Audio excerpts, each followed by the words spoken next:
ဟုတ်ကဲ့ကင်မရာတွေဖွင့်ပေးလို့ကျေးဇူးများကြီးတင်ပါတယ်ရှင်ဒီနေ့ကတော့အားလုံးကိုကြီးညာထားတဲ့အတိုင်းပဲကျမတို့ရေးမဲ့ training ကနေပြီးတော့မှအားလုံးအတွက် AI for content writing ဆိုတဲ့ content talk လေးကိုစီစဉ်ပေးထားတာဖြစ်ပါတယ်ဒီနေ့ညကျမတို့တွေဒီညအချိန်ပေါ့နော်8နာရီကနေစပြီးတော့မှ9နာရီခွဲအချိန်ထိကို content talk ကိုပြုလုပ်သွားမှာဖြစ်ပါတယ်ပထမဆုံးတစ်နာရီမှာတော့ teacher ကဒီဟောပြောပွဲနဲ့ပတ်သက်တဲ့အကြောင်းအရာတွေကိုဟောပြောမျှဝေပေးသွားမှာဖြစ်ပြီးတော့နောက်နာရီဝက်မှာဆိုလို့ရှိရင်တော့အားလုံးနဲ့အတူတူပါဝင်ဆွေးနွေးရမယ်မေးမြန်းခွင့်ရမယ် Q&A session လေးတွေလည်းထည့်ပေးထားပါတယ်ဒါကြောင့်မလို့အားလုံးပဲအဆုံးထိပါဝင်ပြီးတော့မှဆွေးနွေးဖို့ကိုလည်းကျွန်မမေတ္တာရက်ခံချင်ပါတယ်အားလုံးပဲဒီနေ့ညလေးမှာတက်ရောက်ပေးရတဲ့အတွက်လည်းကျေးဇူးပဲအများကြီးတင်ပါတယ်ရှင်ကျွန်မတို့ဒီနေ့ content talk ကို facilitator အနေနဲ့တာဝန်ယူပေးသွားမယ့်ဆုလက်ပူဖြစ်ပါတယ်ရှင်ဆိုတော့ကျွန်တော်တို့တွေပထမဦးဆုံး content talk လေးမစခင်မှာထုံးစံအတိုင်းပဲဒီနေ့ AI for content writing ဆိုတဲ့ content talk လေးကိုစီစဉ်ပေးရကျွန်တော်တို့ရေးမဲ့လုပ်ငန်းစုအကြောင်းနဲ့လည်းအားလုံးမိတ်ဆက်ပေးချင်ပါတယ်ပြီးလို့ရှိရင်တော့ဒီချက်ရဟောပြောပွဲအစီအစဉ်လေးကိုဆက်ပြီးတော့သွားမှာဖြစ်ပါတယ်ရှင်ဆိုတော့ဒီတန်းမှာတော့ကျမတို့ရှေ့ရ content talk တွေရောဟောပြောပွဲတွေမှာရောလာနေကြကျမတို့ရဲ့စာပေမိတ်ဆွေကျမတို့ရဲ့ writer တွေအများကြီးပြန်ပြီးတော့ပါနေတာကိုတွေ့ပါတယ်ဆိုတော့ကျမတို့ရဲ့ content talk ထုံးစံအတိုင်းပေါ့ပပဆွေးနွေးပြီးတော့ဝေမျှသွားမှာဖြစ်တဲ့အတွက်ကြောင့်မလို့အားလုံးကို coffee လေးဖြော်ခဲ့ဖို့လည်းမှာလိုက်တယ်နော်ဆိုတော့အားလုံးကို coffee လေးဖြော်ခဲ့တဲ့သူတွေရှိလားရှင် coffee ခွက်လေးရောဘေးမှာရှိလားနော်ပြပေးပါအောင်ရှင်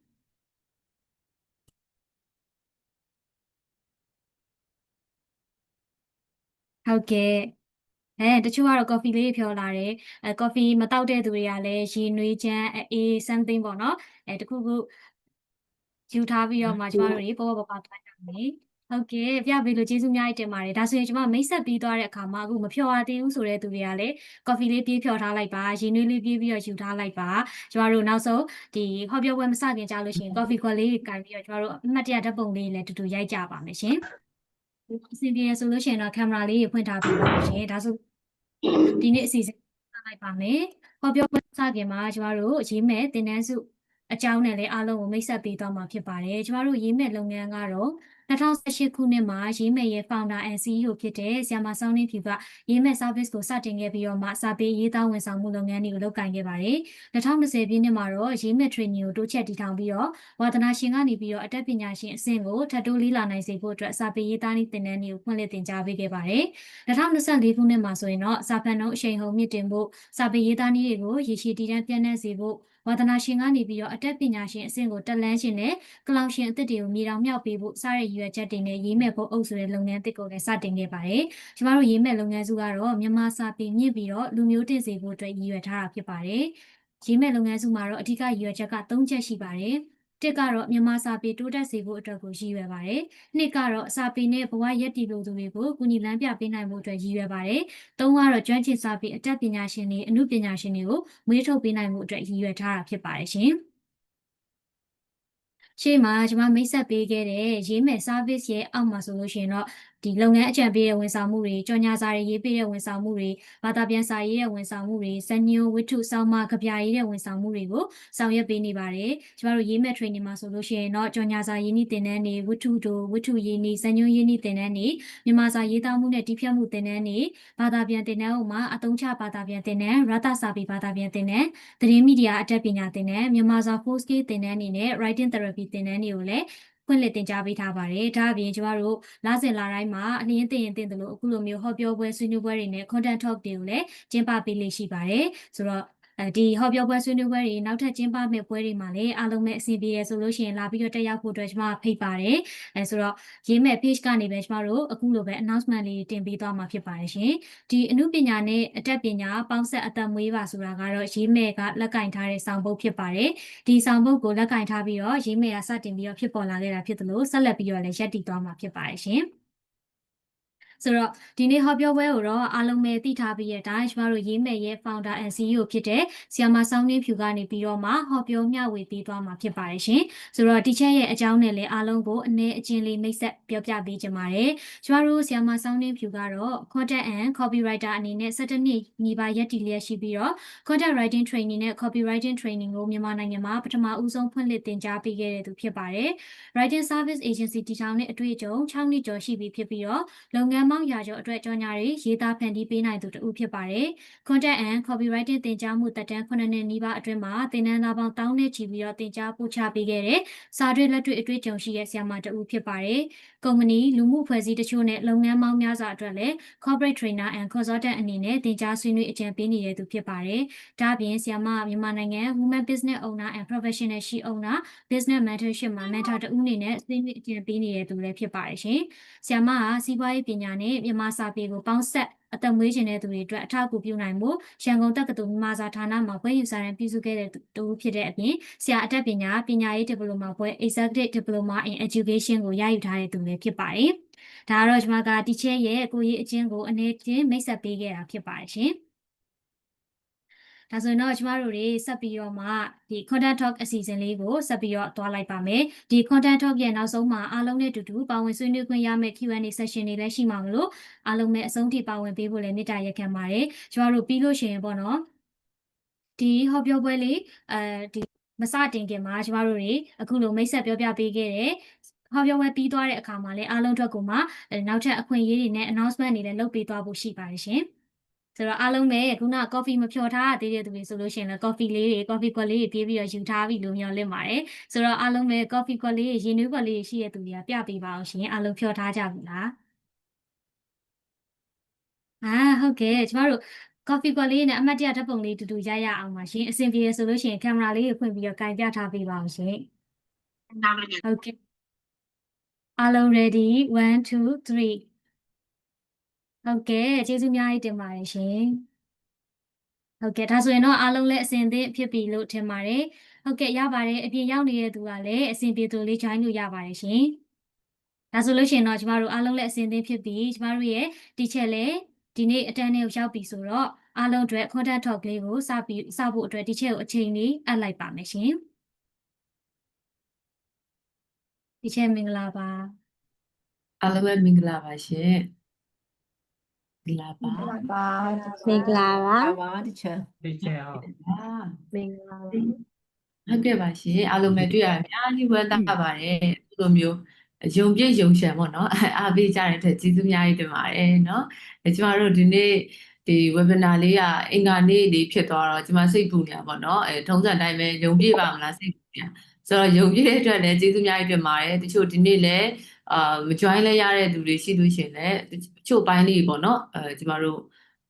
recording တွေလည်းပြန်တင်ပေးဖို့တွေတော့ရှိပါတယ်တစ်ပိုင်းတွေတော့ပြန်ဖြတ်ပြီးတော့မှတင်ပေးဖြစ်မယ်ပေါ့နော်ဆိုတော့ဒီထဲမှာရှိနေတဲ့လူတွေကတော့တေချာလေး participate လုပ်ပေးဖို့ဖြစ်ပါတယ်ထုံးစံတိုင်းပဲကျမတို့ content talk ကတော့ရေးမယ်ရနေပြီးတော့မှတင်နန်းသားဟောင်းတွေအတွက်ပေါ့နော်ပုံမှန်လစဉ်တင်ဆက်ပေးအစီအစဉ်ဖြစ်ပါတယ်ကျမတို့ဒီ content writing နဲ့ပတ်သက်ပြီးတော့တေချာလေးလေ့လာပြီးတော့ရေးနေတဲ့လူတွေအနေနဲ့အခက်အခဲရှိတာလေးတွေရှင်ပြန်မေးလို့ရအောင်ပြီးတော့တစ်ခါလေးလဲဆရာမအတန်းထဲမှာနော်စာရီမေးရမျိုးရှိရပေါ့နော်ဒါကတော့တင်နန်းသားဟောင်းနေဆိုတော့သိပါတယ်ဆရာမစာရီခေါ်မေးတဲ့အစီအစဉ်ဖြစ်ပါတယ်ဒီနေ့ကတော့တင်နန်းသားတွေကတော့ကန်ကောင်းသွားပါတယ်ဘာလို့လဲဆိုတော့ကျမတို့ဒါ public ကိုဖိတ်ထားတာဖြစ်တဲ့အတွက်ကျမရဲ့တင်နန်းသားတွေမပါတာလည်းရှိနိုင်ပါတယ်ကျမတို့အခုမှစတွေ့သူတွေရှိနိုင်တာဖြစ်တဲ့အတွက်စာမေးမှာတော့မဟုတ်တော့ပါဘူးเนาะအဲ့တော့အားလုံးပဲပြပြရွှင်ရွှင်ပေါ့ပေါ့ပါနားထောင်လို့ရပါတယ်เนาะစိတ်ဆင်းရဲနေမှာဆိုလို့အရင်ဆုံးပြောတာပါဒီနေ့ကတော့စာတော့မမေးပါဘူးကျမတို့ဆွေးနွေးပဲဆိုတာထက်စကားဝိုင်းလေးပုံစံမျိုးနဲ့သွားမှာဖြစ်တဲ့အတွက်ကျမက topic တစ်ခုကိုတည်လာတယ်ဒီပေါ်မှာကျမတို့ကဆွေးနွေးကြမယ်ကျမရဲ့အမြင်ကတော့ဒီလိုရှိတယ်ကျမလေးလာထားမိရတော့ဒါလေးတွေရှိတယ်ဆိုတာမျိုးကျမဥဆောင်ပြီးတော့ပြောပြပေးမှာပေါ့နော်အဲ့ဒီအပေါ်မှာမှကိုယ့်အနေနဲ့ကပြန်ပြီးတော့ဒီဟာလေးကတော့ကျွန်တော်ကတော့ဒီလိုအတွေ့အကြုံရှိပါတယ်ကျမကတော့ဒီလိုလေးဖြစ်ခဲ့ဘူးလေဆိုတာမျိုး discussion လေးလည်းကျမတို့လက်ခံပါတယ်เนาะကျမပြောပြီးသွားတာမျိုးဟုတ်မှာမဟုတ်ဘူးကျမပြောတာပဲနားထောင်နော်ဒါပဲလက်ခံလိုက်ဆိုတာမျိုးကျမမှမရှိပါဘူးကျမကတော့အလုံးတည်ထားပြီးသားအတိုင်းပဲကျမဒီ content writing နယ်ပယ်မှာဒါ12နှစ်ပြည့်တော့မယ်ပေါ့နော်ဒီနှစ်ကုန်တော့မယ်ဆိုလောက်2လလောက်ဆိုကျမ12နှစ်ပြည့်တော့မယ်ဒီတင်ကြားရေးပိုင်းမှာဆိုလဲကျမ9နှစ်ကျော်10နှစ်အထဲကိုရောက်နေပြီဖြစ်တယ်ပေါ့နော်အဓိကကတော့ကျမတို့ဒီကာလအတွင်းမှာလေ့လာခဲ့ရတဲ့ဟာတွေကစာတွေ့လက်တွေ့တွေမကဘူးအခုဆိုလို့ရှိရင်ပို့ပြီးတော့ challenging ဖြစ်လာတယ်လို့ပြောရမှာပေါ့နော်တနေ့နဲ့တနေ့မတူညီတဲ့ပညာရက်တွေအကြောင်းကိုကျမလေ့လာရင်းနဲ့ကျမသိထားတာလေးတွေကိုမျှဝေခြင်းနဲ့ပြီးတော့တခြားလူတွေရဲ့အမြင်တွေကိုလည်းနားထောင်ခြင်းနဲ့ဆွေးနွေးခြင်းနဲ့ဒါမှပဲပို့ပြီးတော့မှတိုးတက်လာမှာပေါ့ကျမဆရာမကြီးတို့ နော်ဆရာကြီးလုပ်ချင်လို့ဒီဟောပြောပွဲကိုကျင်းပတာမျိုးမဟုတ်ပါဘူးအဓိကကတော့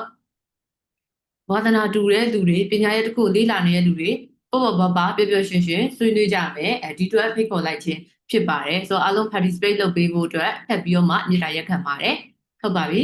ဒါဆိုရင်ကျမအကြောင်းတော့ main set တော့ပါဘူးเนาะအရှိမအများကြီးပဲဟလာအမီးတွေအများကြီးပြောပြီးပြီဆိုတော့ကျမလည်းဆက်ပြောစရာတော့မလိုတော့ပါဘူးဆိုတော့ screen လေး share လိုက်ပါမယ်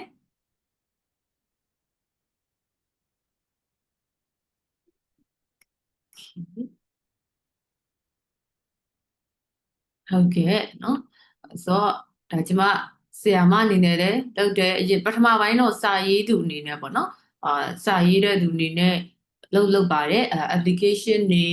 မှာကြော်ညာရေးတယ်ဗဟုသုတတွေရေးတယ်ပြီးတော့ billboard တွေအတွက်ပြီးတော့လက်ကမ်းစာဆောင်တွေအတွက်ပေါ့เนาะရေးလို့ရသမျှနေရာမှာအားလုံးကျမရေးပါတယ်လို့เนาะcontent writing မှာမဟုတ်ပါဘူးကျမတို့ကြော်ညာရေးတဲ့အခါမှာဟိုအရင်ငယ်တော့ကတော့ရီးစားစာရေးတာစတာပေါ့เนาะservice ကဘယ်ကစလဲဆိုငယ်တော့စတာပဲလာကိုရန်နေရရီးစားစာတွေတငယ်ချင်းတွေကိုရေးပေးပြီးတော့ကိုကမုတ်တွေစားရတာပေါ့နော်အဲ့လိုမျိုးကနေစပြီးတော့ writing service ကိုပေးလာလိုက်တာကျမအခုချိန်ထိပါပဲလုပ်ငန်းတွေအတွက်ဆိုရင်ကျမတို့ pamphlet တွေအတွက်လည်းရေးပါတယ်တချို့လုပ်ငန်းတွေအတွက်ဆိုတချင်းစာသားတွေပေါ့နော်တချင်းစာသားတွေရေးပေးတာမျိုးရှိရဲ့ကြော်ညာတွေအပြင် tagline ပြီးတော့ pamphlet တွေမှာဆိုရင်တချို့လုပ်ငန်းတွေအတွက်ရှည်တန်းထွေပြရေးရတာမျိုးလည်းရှိပါတယ် formal ပေါ့နော်ရေးရတယ်လေးလည်းရှိပါတယ်ဒါလေးလည်းရေးတယ်ဘာသာပြန်တာရေးလည်းကျွန်တော်တို့လုပ်ပါတယ်စာအုပ်တွေအတွက်လည်းရေးပေးတာမျိုးတွေရှိပါတယ်ပြန်ပြီးတော့မှ proof reading အနေနဲ့ပေါ့နော်စာတွေပြန်စစ်ဆေးပေးတာမျိုးတွေလည်းလုပ်ပါတယ်လုပ်ခဲ့တဲ့ဟာတွေကတော့ writing နဲ့ပတ်သက်ပြီးလုပ်ခဲ့တဲ့ background တွေကတော့အများကြီးရှိပါတယ်ဆိုတော့ကျွန်မဒီလုပ်သုံးခုကိုတော့ဦးစားပေးပြီးတော့လုပ်တယ်စာရေးတယ်စာတင်တယ်ပြီးတော့အခုဒါစုံတီထွင်လုပ်ငန်းရှင်အနေနဲ့ပေါ့နော်ကျွန်မအဲ့ writing service ကိုစပြီးတော့မှ writing service တစ်ခုတည်းကိုဦးစားပေးပြီးတော့လုပ်ခဲ့ပါတယ်ဒါကတော့ကျွန်မရဲ့ story အချင်းချုပ်ပါဆိုတော့ဒါနဲ့ပတ်သက်ပြီးတော့သိချင်တာတွေဆွေးနွေးရရှိရင်ကျွန်တော်တို့ဆက်ပြီးတော့သွားလို့ရအောင်လို့ background လေးတစ်ချက်ပြောပြတာပါဆိုတော့ကျွန်တော်တို့ဒီနေ့ပြောမယ့်အကြောင်းအရာကတော့ AI for content writing ဆိုတဲ့အကြောင်းအရာလေးနဲ့အားလုံးကျွန်မမျှဝေသွားမှာဖြစ်ပါတယ်ကဲဆိုတော့ထုံးစံတိုင်းပဲเนาะဘာမှမပြောခင်အရင်ဆုံးမေးခွန်းကနေစပါပြီဘာမေးချင်တာလဲဆိုတော့ AI ကိုเนาะတပတ်ကိုပေါ့နော်အနည်းဆုံးပေါ့နော်တပတ်ကိုဘယ်နှကြိမ်လောက်အသုံးပြုဖြစ်လဲလက်ရှိရော AI သုံးနေတဲ့လူတွေလားပေါ့နော်ဒါလေးလည်းကျွန်မသိချင်ပါတယ်ဘာလို့ဆိုတော့ audience တွေကမတူညီတဲ့လူတွေဆိုတော့လေ AI ကိုတခါမှမသုံးဘူးတဲ့လူတွေဆိုရင်ကျွန်မပြောတာဒီသဘောတရားရင်နားမလည်ပါဆိုတော့AI ကိုသုံးပြုဘူးတဲ့သူတွေဆိုရင် black လေးထောင်ပေးပါဒီလိုမျိုး recent လေးလောက်လိုက်ရပြီနော်အကယ်လို့ကိုကနေကိုသိတယ်နေတိုင်းဒီပါသုံးတယ်ဆိုရင် chat room မှာရေးလို့ရတယ်ဒါမှမဟုတ်တစ်ပတ်ကိုဘယ်နှကြိမ်လောက်သုံးလဲဆိုတာဒီ chat room မှာရေးထားလို့ရပါတယ်ဟုတ်ကဲ့အိုးအများကြီးပဲဟုတ်ကဲ့ပါ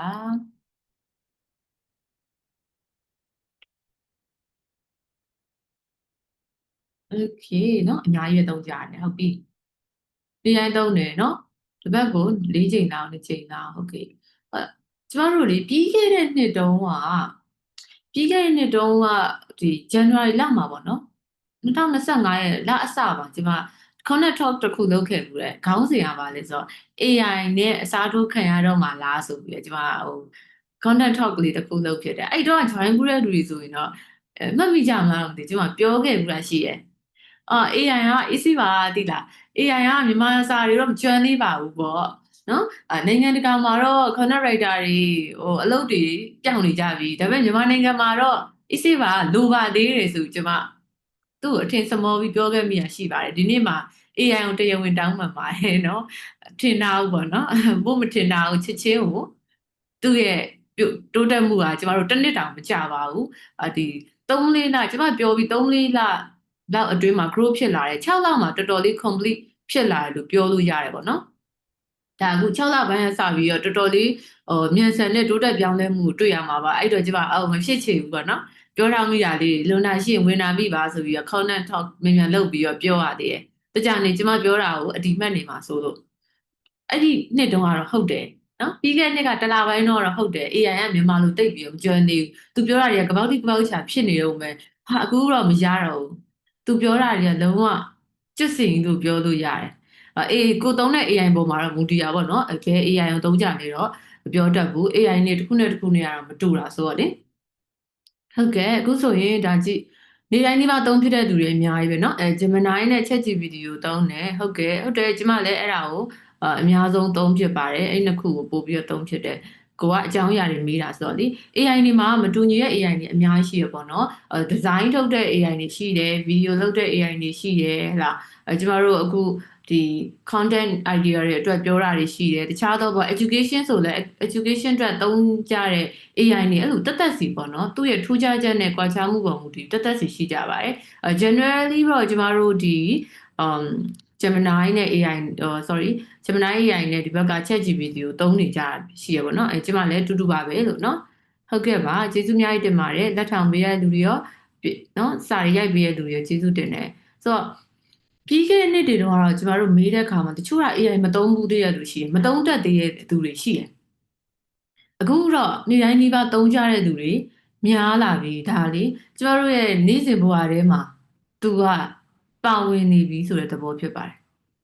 ရှင်းနှစ်တွေတော့ကျမတို့မသုံးလည်းဖြစ်သေးတယ်ဒါမှမဟုတ်တချို့ဘာသာစကားပေါ့နော် English လို့မကျွမ်းဘူးကျမလည်းသိမကျွမ်းပါဘူးเนาะတချို့ကကိုယ့်ထက်ဆိုးတယ်အဲ့ဒါလုံးဝ English လို့မမေးတတ်လို့AI မသုံးဘူးဆိုတဲ့သူတွေပြီးခဲ့တဲ့နှစ်ကပြောဘူးတယ်ကျမတွေ့ဘူးတယ်ဒီမေးခွန်းလေး AI ကိုသုံးချင်တယ် English လို့မကျွမ်းလို့ပါဒီချဲဆိုပြောတာရှိတယ်အခုကျတော့ AI ကမြန်မာလိုကောင်းကောင်းနားလေနေကိုယ့်ထက်တောင်မှုတ်နေတယ်ဒါဆိုရင်ကျမတို့ဒီဟာကိုเนาะနေ့စဉ်ဘဝထဲမှာကျမတို့ ਨੇ အတူတူပါဝင်နေပြီဆိုတာအားလုံးကလက်ခံကြပါတယ်เนาะလက်မခံလို့လည်းမရတော့ဘူးကျမတို့တွေဘာလုပ်နေရလဲ AI နောက်ကိုပြေးပြီးတော့လိုက်နေကြပြီကဲဒီတော့ဒါဆိုရင်တချို့တွေလည်းမသုံးဘူးတဲ့လူတွေရှိမှာပဲအများဆုံးတော့ကျမတို့80%လောက်တော့သုံးပြီးပြီလို့ကျမယူဆတယ်โอเคကဲဒါဆိုရင်အခုကိုအသုံးပြုနေတဲ့ဒီ AI တွေရဲ့အကြောင်းပေါ့နော်နည်းနည်းလေးလဲမေးကြည့်ဖို့လိုပါတယ်အခုဆို AI ကငါတို့ရဲ့အလုပ်ကိုများလူတော့မှာလားเนาะ AI ကြောင့် content writer တွေလားကတော့ပါရဲ့ခွတ်ဆွဲရတော့မှာလားတို့ဘာလို့အဲ့လိုမျိုး content တွေလေတွေ့မှာပေါ့နော်ဒါဆိုစိတ်ဝင်စားရတယ်နောက်တစ်ခုကအဲ့နောက်မှာစိုးရင်စိတ်တွေပါလာကြတယ်ပေါ့နော်အခုကျွန်မဒီနေ့ဒီဟော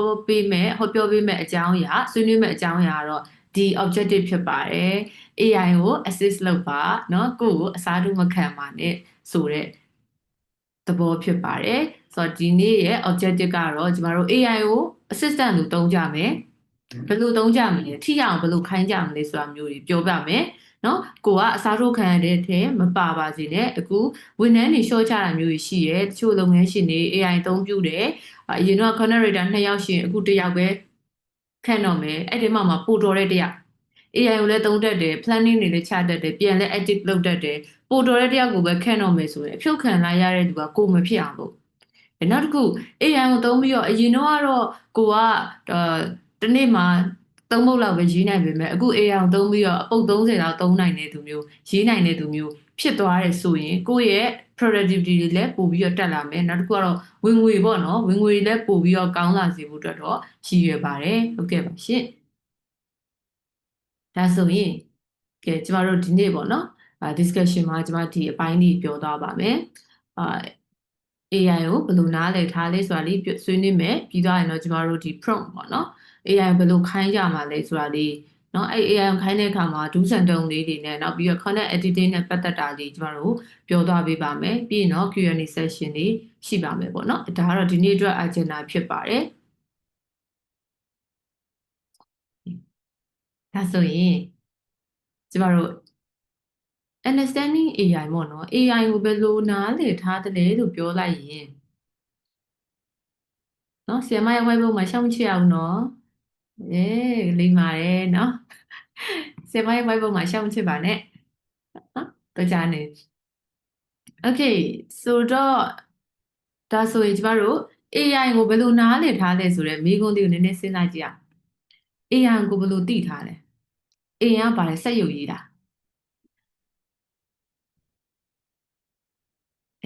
ဒီတစ်ခေါက်တော့ကျမတို့အတန်လေးဝင်ပြီးတော့ပြောလို့ရပါတယ် AI ကိုဘယ်လိုသိ AI ကအုံနောက်အတု artificial intelligence ဟုတ်ကဲ့မှန်တယ်နိမြန်မာလူဆိုရင်ဘယ်လိုနားလည်တာဉာဏ်ရည်တု ဉာဏ်ရည်တု လူတွေ ဟုတ်ကဲ့ はい ဟုတ်တယ်နော်ဉာဏ်ရည်တုဖြစ်ပါတယ်ကျမတို့ဒါဒီမှာ chat room မှာလည်းတွေ့ပါပြီကျေးဇူးများတင်ပါတယ်အတိဉာဏ်အတုဉာဏ်ရည်အတုနော် okay ကဲကျမတို့ကဒါဉာဏ်ရည်တုလို့လက်ခံထားတယ်ပြီးတော့ကျမတို့ဒီဖန်တီးထားတဲ့ဉာဏ်ရည်အတုဖြစ်ပါတယ်ကျမတို့နည်းနည်းပေါ့နော်ကိုကတော့စာရေးဆရာမဆိုတော့နည်းနည်းအရိုလေးပေါ့နော်အရိုလေးသူ့ကိုတင်စားကျင်တာပြီးတော့ရှိပါတယ်အဲ့ဒါကြတော့သူကအမိုက်ပေးရင်အမိုက်ပဲရတယ်သူသူကဘာလဲဆိုတော့တစ္ဆာရှိရဲ့မေတ္တာပေးမေတ္တာရမယ်အမိုက်ပေးရင်အမိုက်ရမယ်နော်လူတွေလိုမဟုတ်ဘူးလူတွေထပ်ပို့ပြီးတော့တစ္ဆာရှိရဲ့ဉာဏ်ရည်ထုဖြစ်ပါတယ်နော်သူကကြတော့ကျမတို့အဲ့ဒါ GIGU ဟိုဆိုရဲဒီ concept လေးရှိရပါတော့ garbage in garbage out အမိုက်ပေးအမိုက်ပဲရမယ်ဆိုတာဒီနဲ့သူ့ကိုမှတ်ထားလို့ရပါတယ်ဒါ AI ကိုခိုင်းတော့မယ်လို့စဉ်းစားလိုက်တယ်ဆိုရင်တော့AI ကဘာတွေ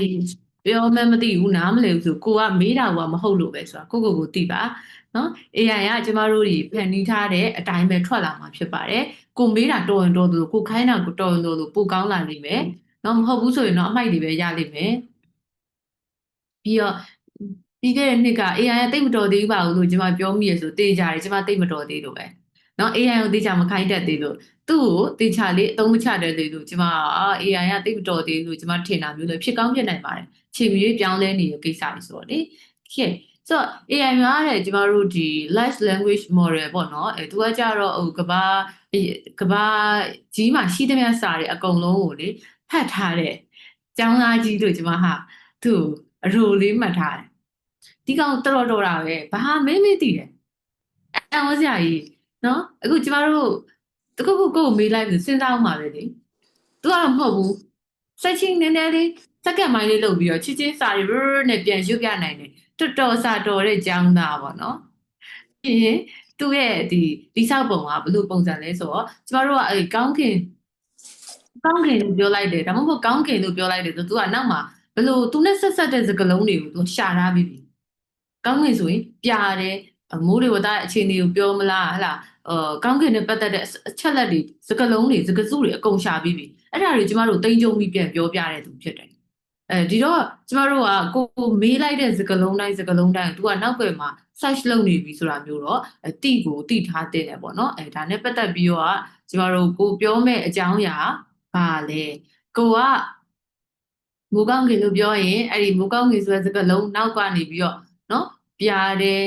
ပြီးတော့ရင်သူ့မှာရှိတဲ့အကြောင်းတွေကိုထပ်ပြီးစာကြောင်းအရှိကြီးတွေဖြစ်အောင်ပြန်ပြီးတော့မှဆက်ပေးတဲ့သဘောဖြစ်ပါတယ်အဲ့ဒါလေးကိုထပ်ပြီးတော့တခြားလေးမှတ်ထားစေချင်ပါတယ်ဒါကြောင့်မို့ကျမတို့ GIGO လို့ပြောတာပါဟိုပြောတဲ့ဟာမှာပဲသိမှာဖြစ်ပါတယ်ဆိုတော့ဒီ AI ကိုသုံးချအဖြစ်ကျမတို့ကတဲ့ဘာတွေအားသာချက်ရှိလဲဆိုရင်သိကြတယ် AI ကဒီဆောင်းမတစ်ပုတ်ရေးမယ်ဆိုပါစို့เนาะပထမဆုံးရေးရမယ့်မူကြမ်းကိုပုံမှန်ဆိုကျမတို့ကမူကြမ်း draft ပေါ့เนาะdata တွေအများကြီးရှာတယ်တစ်ရက်နှစ်ရက်သုံးရက်အဲ့လိုမျိုးရှာရတယ်အခုကျတော့ तू ကမဟုတ်တော့ဘူးเนาะစက္ကန့်ပိုင်းလေးရှာပြီးတော့1မိနစ်2မိနစ်3မိနစ်အတွင်းမှာပဲကျမတို့ရေးမယ်မူကြမ်းကိုအချက်လက်အကြောင်းအရာတွေကိုပေးနိုင်ပါတယ် AI ကိုသုံးရင်တော့အချိန်ပိုတက်တာပြီးတော့မှဒီကိုယ့်ရဲ့ brainstorming power ပေါ့เนาะဒါတွေပို့ပြီးတော့မှမြန်ဆန်ပါတယ် idea တွေမြန်ရတယ်ပေါ့เนาะခါလေးမှာအဲ့လို idea တွေပျောက်နေပြီဒီလားစာရေးချင်စိတ်ပျောက်နေပြီအလုံးမှာရဲပြင်းနေပြီစိတ်ဖိစီးနေပြီဆိုရင် AI ကိုသွားမေးလိုက်သူနဲ့ပြောရင်နဲ့မှနော်ပြန်ပြီးတော့မှကိုယ့်ရဲ့အတွေးအသစ်တွေရလာတာမျိုးပြီးတော့သူပေးလိုက်တဲ့အချက်လက်တွေအများကြီးidea အသစ်10မျိုး15မျိုးလောက်ရသွားတဲ့တည်းကနေကိုရေးချင်တာလေးကိုတွေ့တာလေးကောက်ရေးလိုက်တာမျိုးကပို့လွယ်ပေါ့နော်ဆိုတော့ assistant တယောက်ရတယ်လို့မျိုးလဲဖြစ်ပါတယ်နောက်တစ်ခုကတော့ timing back တယောက်ပေါ့နော်ရတယ်လို့မျိုးလဲဖြစ်ပါတယ်တချို့အကြောင်းအရာတွေကျမတို့ဆုံးဖြတ်ရခက်တဲ့အကြောင်းအရာမျိုးပေါ့လူတွေကတော့တစ်ခါလေးကြာရင်လည်းဘက်လိုက်မှုရှိတယ်ဒီနော်ခံစားချက်တစ်ခုရှိတယ်သူကကြတော့ဘက်လိုက်မှုမရှိဘူးသူ့မှာခံစားချက်မှမရှိရနှလုံးသားမှမရှိရเนาะဒီတော့ကျမတို့အချက်လက်တွေဆိုသူကစာတွေကအတိုင်းပေါ့เนาะသူသိထားတယ်သူဖတ်ထားတဲ့ဘုသူတတွေကိုကိုးကားပြီးတော့ကျမတို့ပြန်ပြီးတော့မှဒီချက်လက်ကမှန်တယ်မှားတယ်ဆိုတာမျိုးပြန်ပြီးတော့ပြောပြနိုင်တယ်ဒီလူတယောက်နဲ့ငါလမ်းခွဲတင်လားလို့တောင်းလေးတယ်ဆိုပါစို့เนาะ တချို့တွေရင်ဖွင့်ကြမရှိတဲ့လူတွေ AI သွားပြီးရင်ဖွင့်ကြရှိရနော်လမ်းခွဲတင်သားတို့ဘာလို့သွားပြောလိုက်ပြီဆိုသူကဘလို့အခြေအနေမျိုးတွေကြောင့်လမ်းခွဲတင်တာလဲဆိုပြန်မေးပါအဲ့အချိန်မှာကိုမကျင်တဲ့တာတွေပြောဟလာကိုကျင်တဲ့တာတွေပြောရင်သူကဒါဆိုရင်တော့နေမားနေပြီဆိုတာမျိုးဘက်ကလည်းပြန်ပြောနိုင်တာမျိုးရှိနော်အဲ့ချိန်ကျရင်တော့ AI နဲ့ဆက်ပြီးပြန်ဖြစ်ပေါ့နော်လမ်းခွဲမဲ့သူကတယောက် AI နဲ့ဆက်ဖြစ်ကြပေါ့နော်အနည်းဆုံးတော့အဖော်ရလာတော့အသေးကြပဲပေါ့လေမြန်မာလိုကောင်းကောင်းပြောတတ်လာတဲ့ AI ကတော်တော်လေးကိုအဆင်ပြေပါတယ်စကားပြောရတဲ့အခါမှာ assistant တွေမကအောင်တိုင်ပင်ပေါ်တိုင်ပင်ဘက်အနေနဲ့စကားဆက်မိပေါ့နော်ဖြစ်လာပါတယ်အဲ့လိုဖြစ်လာလေတချို့ကလည်းပို့ပြီးတော့မှကြောက်လာတယ်ပေါ့နော် AI ကကြောက်စရာကောင်းလိုက်တာ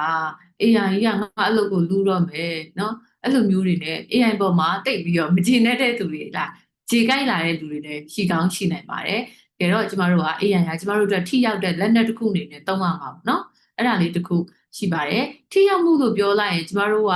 ဒီ AI ကိုသုံးတဲ့အခါမှာဘယ်လိုထိရောက်အောင်သုံးလဲနောက်တစ်ခုကတော့ဒီမူလပေါ့နော်ကိုယ့်ရဲ့မူလ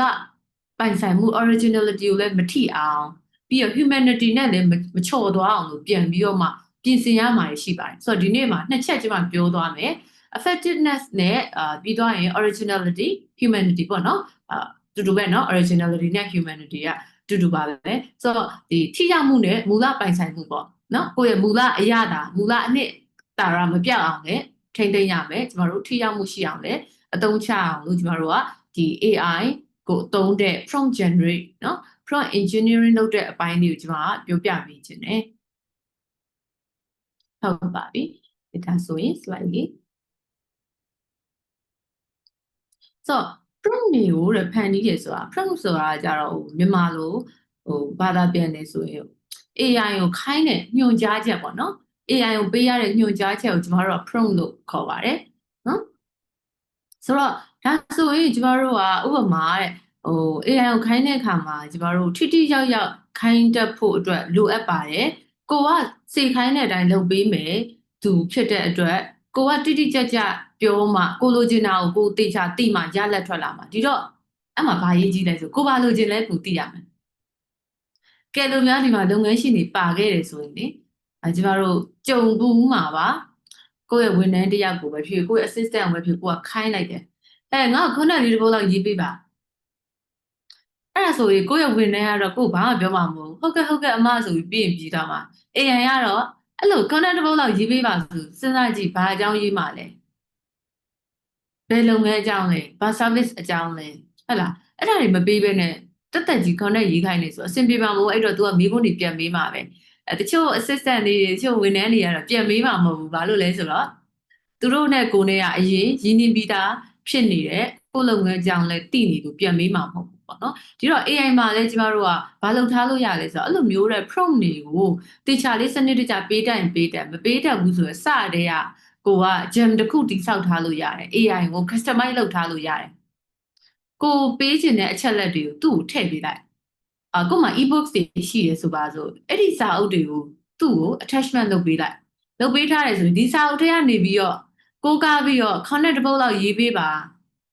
အဲ့လိုဆိုနည်းနည်းတော်သေးတယ်မဟုတ်ဘဲနဲ့နော်အရင်မရှိဖမ်းမရှိသွားပြီး ChatGPT ကိုသွားပြီးတော့အခုဒီနေ့ webinar လေးပြီးရဟေး content တစ်ပုတ်လောက်ရေးပေးပါဆိုရင်နော် ChatGPT ဒုက္ခရောက်ပါမယ်နော်ခုအရင်ဆုံး customize လုပ်ထားတဲ့ technique တွေရှိတယ် customize မလုပ်ထားဘူးဆိုလို့ရှိရင်တော့ပို့ပြီးတော့စနစ်တကျလေးမေးဖို့တွေလိုအပ်ပါတယ်နော်ဟုတ်ကဲ့ဒီတော့ကျမကဒီ AI ကို prompt ပေးဖို့အတွက် prompt ပေးတဲ့နည်းလမ်းတွေ model တွေကတော့အများကြီးရှိရပေါ့နော်အဲ့ဒီထဲမှာကျမဒီ content နဲ့ပတ်သက်တာကိုပဲပြောပါမယ် content writing နဲ့ပတ်သက်တာကိုပဲဦးစားပေးပြီးပြောလိုက်မယ်ပေါ့နော် writing နဲ့ပတ်သက်ပြီးစိတ်ဝင်စားလို့လာကြတဲ့လူတွေများတာဆိုတော့လေပုံမှန်တော့ကျမတို့ design နဲ့ပတ်သက်ပြီးပြောတာရှိတယ် video တွေဆိုလဲထုတ်တဲ့အခါမှာသူရဲ့အသုံးအနှုန်းတွေကတော့မတူကြဘူးပေါ့နော်အရေးကြီးတဲ့tips တွေကတော့မတူဘူးဒါပေမဲ့ writing အတွက်ဆိုရင်ကျမ 4C ဆိုတဲ့ model လေးတစ်ခုထုတ်ထားရှိပါတယ်ကျမဒီတင်ချာလေး live message တင်ပါတယ်အားလုံးလည်းအလုပ်ပေးခြင်းတော့ပါနော်ဒီမှာမြန်မာလူတွေပြထားအောင် screenshot ရိုက်လဲပါမှာမဟုတ်ဘူးဒီမှာစကားလုံးလေးတစ်လုံး keyword လေးတစ်လုံးပဲရေးမှာကျန်တာကိုယ့်ဘာကို live မှတ်ထားပါမဟုတ်ရင်ပြင်းနေမှာဆိုလို့နော်ကဲဒါဆိုရင်နံပါတ်1 false model နံပါတ်1ကတော့ context ဖြစ်ပါတယ် ဒီနောက်ခံအကြောင်းအရာလို့ဘာသာပြန်နောက်ခံအကြောင်းအရာတဲ့နောက်ခံအကြောင်းအရာလို့ပြောလိုက်ရင်ကျမတို့ကဒီ AI က AI ကိုကျမတို့လေ character လောက်ခိုင်းလို့ရတယ်စိတ်ကူးရင်ခိုင်းလို့ရတယ် AI ရေနေရတော့ကျမကြီးကျွမ်းကျင်ကျမကြီးအရာကျွမ်းကျင်တဲ့ဆရာဝန်တယောက်ဖြစ်တယ်နော်လုတ်သက်ဘယ်လောက်ရှိပြီးတော့ဘယ်လိုတွေကျွမ်းကျင်တယ်ကျမကြီးလို့ပြောလိုက်တော့ဘယ်နေပဲအပိုင်းမှာကျွမ်းကျင်တယ်ပေါ့နော် AI ရေနေရ OG တယောက်ဖြစ်လိုက်ပါတော့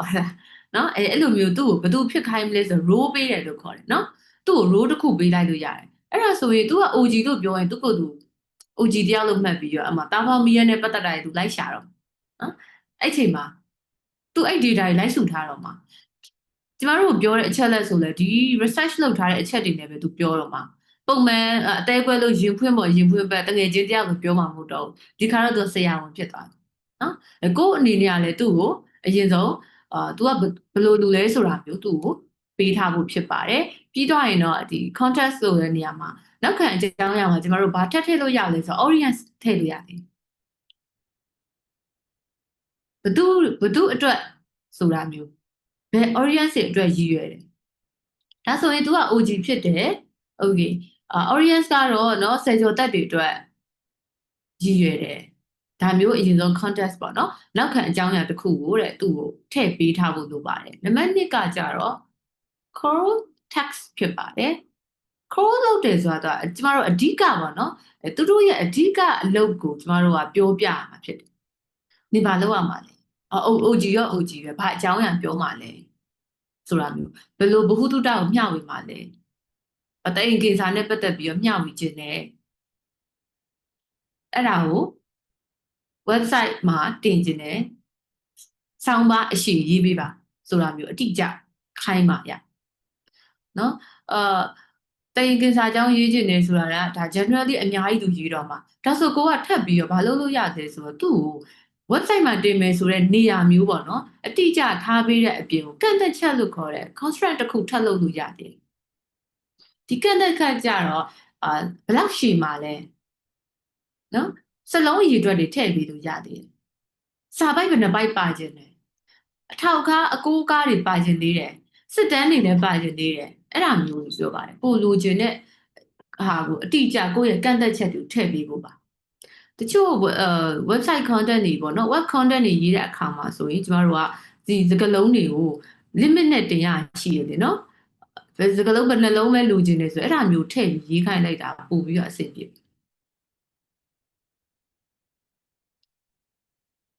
ကဲနံပါတ်4ကကြတော့ customize လုပ်တာပါ customization ကကြတော့ဒီကိုယ့်ရဲ့စိတ်ကြိုက်ပြင်ဆင်မှုဖြစ်တဲ့အတွက်ဥပမာလေတံလို့နော်လေတံထည့်လို့ရဘယ်လိုလေတံနဲ့ရေးပေးပါ formal ဖြစ်တဲ့လေတံနဲ့ပြောဒါမှမဟုတ် friendly ဖြစ်တဲ့ပုံစံနဲ့ပြော keyword ထည့်လို့ရသေးတယ်ကိုဥပမာဒေါက်တာလို့သုံးနှုန်းပါနော်ကိုဒေါက်တာလို့သုံးနှုန်းပါဆရာမကြီးဆိုလို့ကို teacher လို့သုံးပြီးတော့မှရေးပေးပါဇက်ကောင်ကိုနော်ဇက်ကောင်အနေနဲ့ပြီးရင်ကိုယ့်ရဲ့ audience ကိုဘယ်လိုခေါ်ပါပေါ့ကကာလို့ရေးပေးပါဆိုတာမျိုးပေါ့နော်customize လုပ်လို့ရတယ်အဲ့လိုမျိုးတဲ့တေချာလေး customize မလုပ်ထားတဲ့တချို့ကြော်ညာတွေမြင်ဘူးကြတာတော့မသိဘူး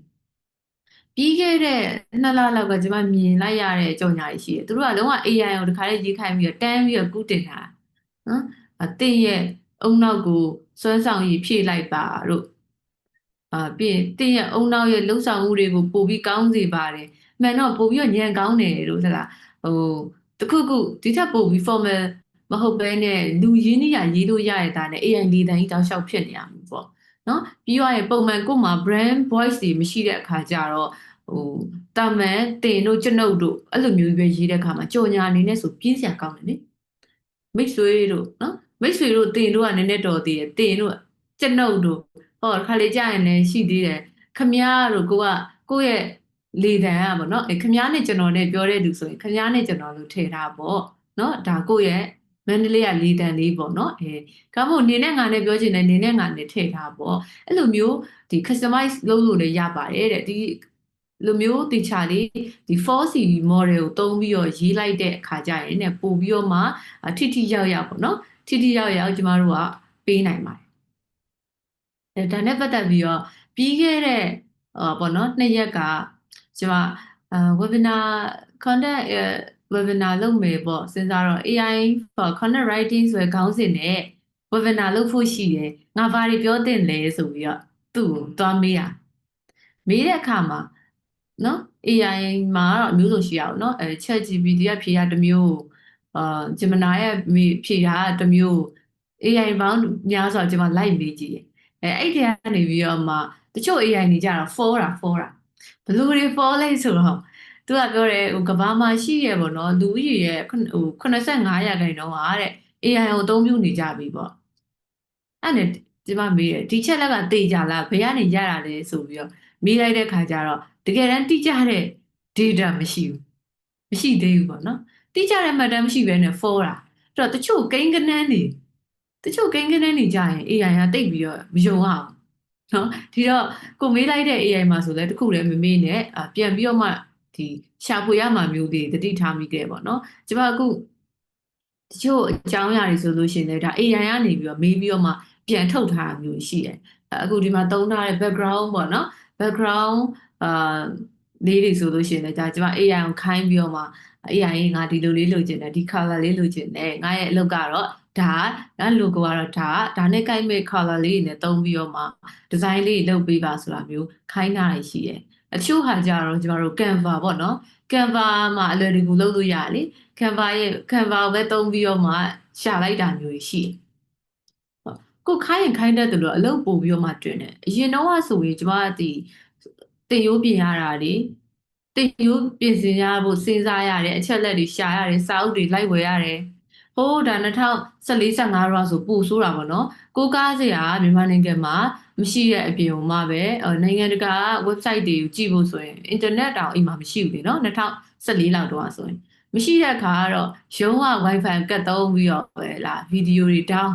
စာတွေတောင်းနော်အရုံးကိုလည်းကျေးဇူးအများကြီးတင်ပါတယ်နော် internet ပေးသုံးလို့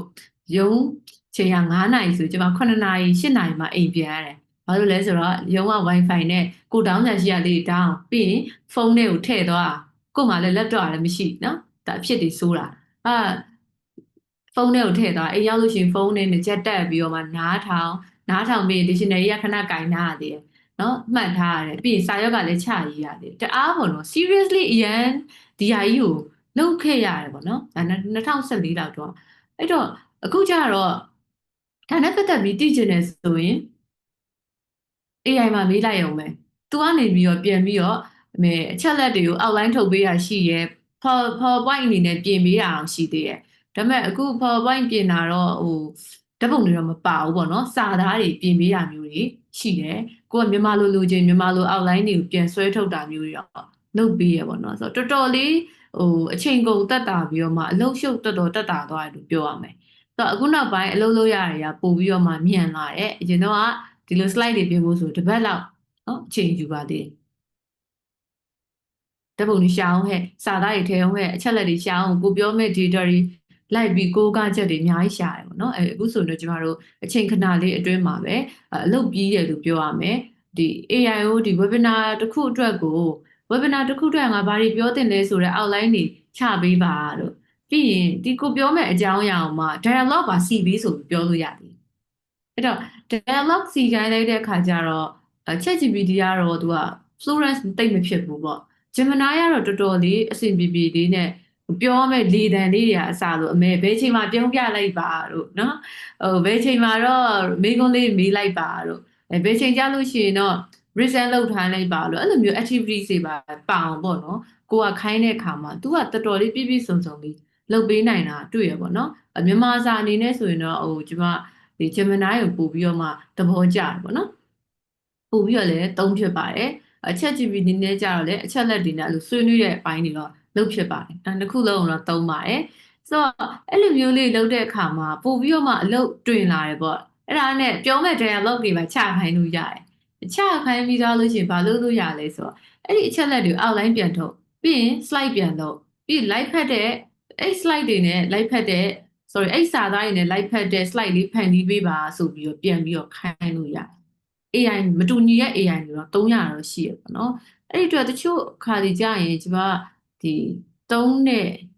AI ပေါင်းများစွာပေါ့နော်တခါတည်းသုံးလို့ရတဲ့ကျွန်မသဘောကျနေရတဲ့တစ်ခုရှိပါတယ်အဲ့ဒါကြတော့ POE ပိုးဆိုတဲ့ဟာလေးပေါ့နော်ပိုးကိုကျွန်မအလွယ်တကူမှတ်မိနေရလဲပါတာပေါ့နော်အဲ့ဒါလေးကိုတော့သုံးဖြစ်ပါတယ်အဲ့ဒီ AI ကပို့အဲ့မှာတော့သူက AI အစုံပေါ့နော်ခင်းချင်းပြသထားသလိုပဲကျွန်မ slide လေး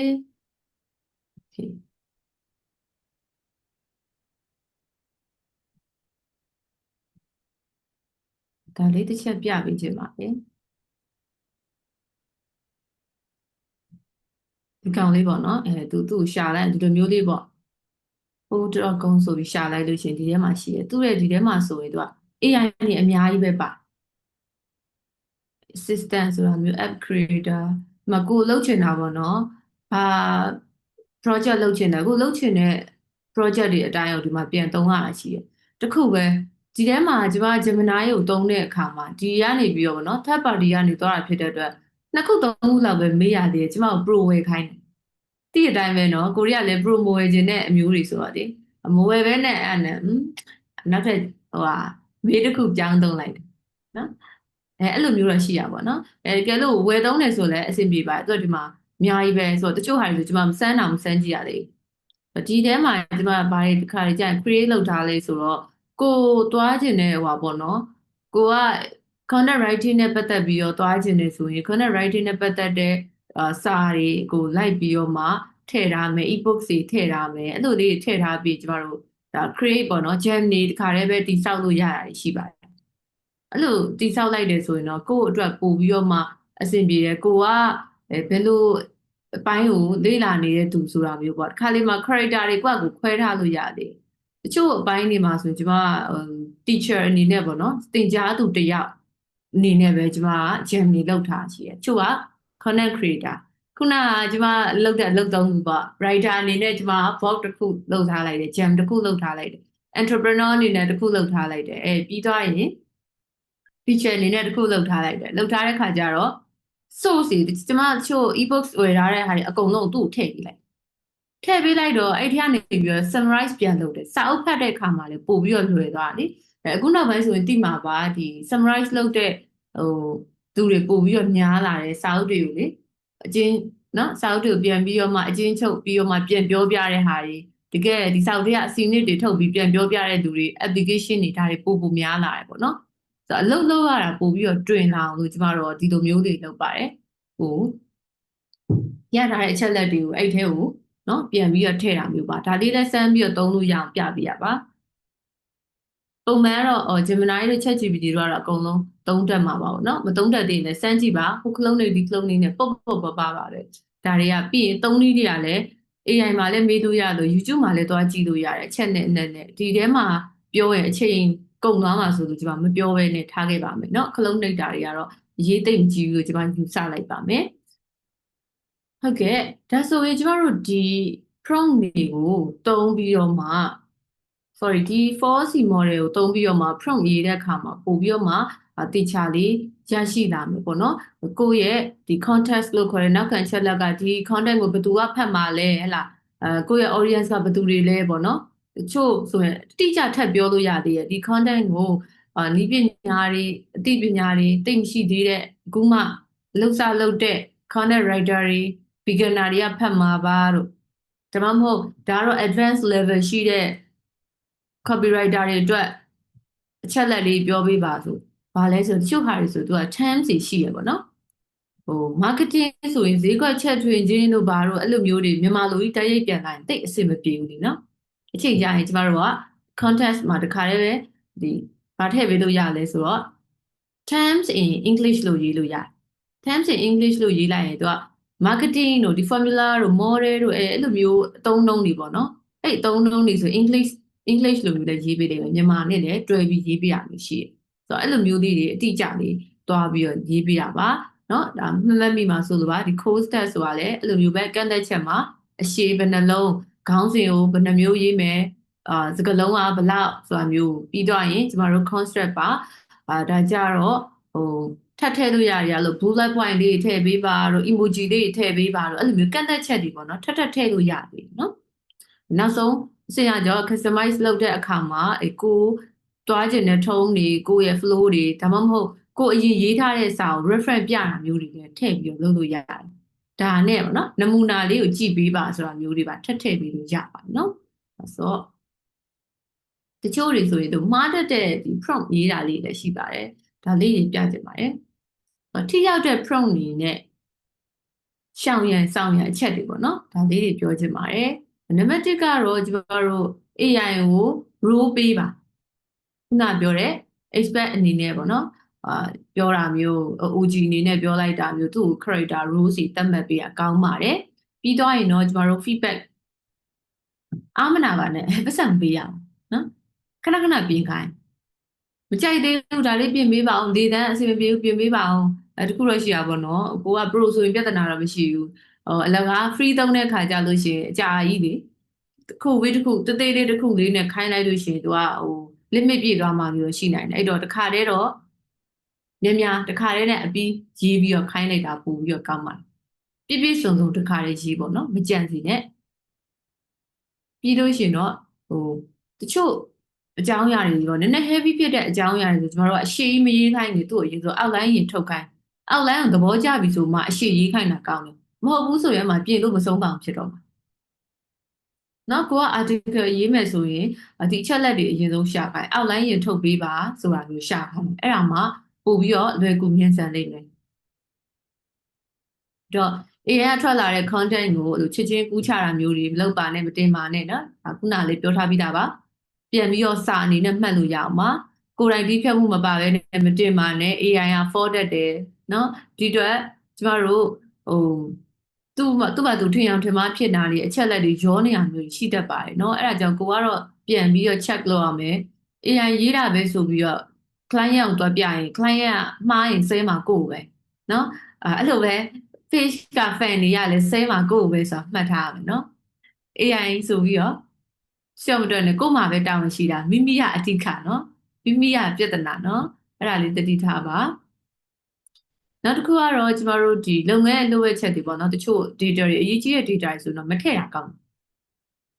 ကျမခုနပြောတယ်ထည့်တယ်ဆိုတာ e-books တွေလူတိုင်းဖတ်လို့ရတဲ့ဟာမျိုးတွေပေါ့နော်ကိုယ့်အတွက်လည်း summarize ပြန်လုပ်ဖို့လိုတဲ့အချက်လက်မျိုးတွေထည့်တာတွားပြီးတော့မှကိုယ့်ရဲ့ကိန်းဂဏန်းတွေတကယ်လုပ်ငန်းကအချက်လက်တွေတွားပြီးတော့မတင်ပါနဲ့ခါလေးကြာရင်လိုအပ်ဖဲနဲ့ပေါက်ကြားတာမျိုးတွေဖြစ်မှာဆိုလို့ပါနော်အဲ့ဒါလေးတော့တတိထားပါ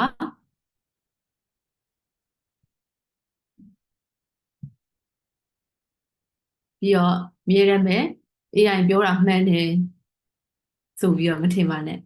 အဲ့တခုတော့တေချာလေးမှတ်ထားပါကိုယ့်ရဲ့ခွင့်ပြုချက်မပါဘဲနဲ့ကိုယ့်ရဲ့ approve မပါဘဲနဲ့ပေးမတင်လိုက်ပါနဲ့အဲ့ဒါအရေးကြီးပါတယ်နော်ဟုတ်ကဲ့ပါဆိုတော့ဒါလေးကတော့နောက်ထပ်အချက်တစ်ခုဖြစ်တဲ့နမူနာအနေနဲ့ပေါ့နော်ကျွန်မရေးပြထားတဲ့ဟာထဲမှာ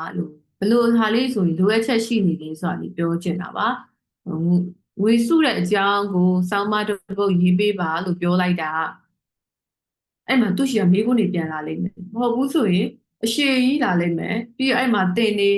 နော်မိတ်ဆွေတွေအကျွန်ုပ်တွေအဲ့ဒါတွေအကုန်လုံးပါပြီးတော့ရှေ့တရားထွေပြတဲ့စာတွေအများကြီးထွက်လာတယ်ကဲလို့မဟုတ်ဘဲနဲ့ကိုရေးချင်တာပါလေပေါ့နော်ဒီကျမပြထားတဲ့ 4C ကိုပဲသုံးပြီးတော့မှရေးကြည့်လို့ရတယ် 4C ထဲမှာ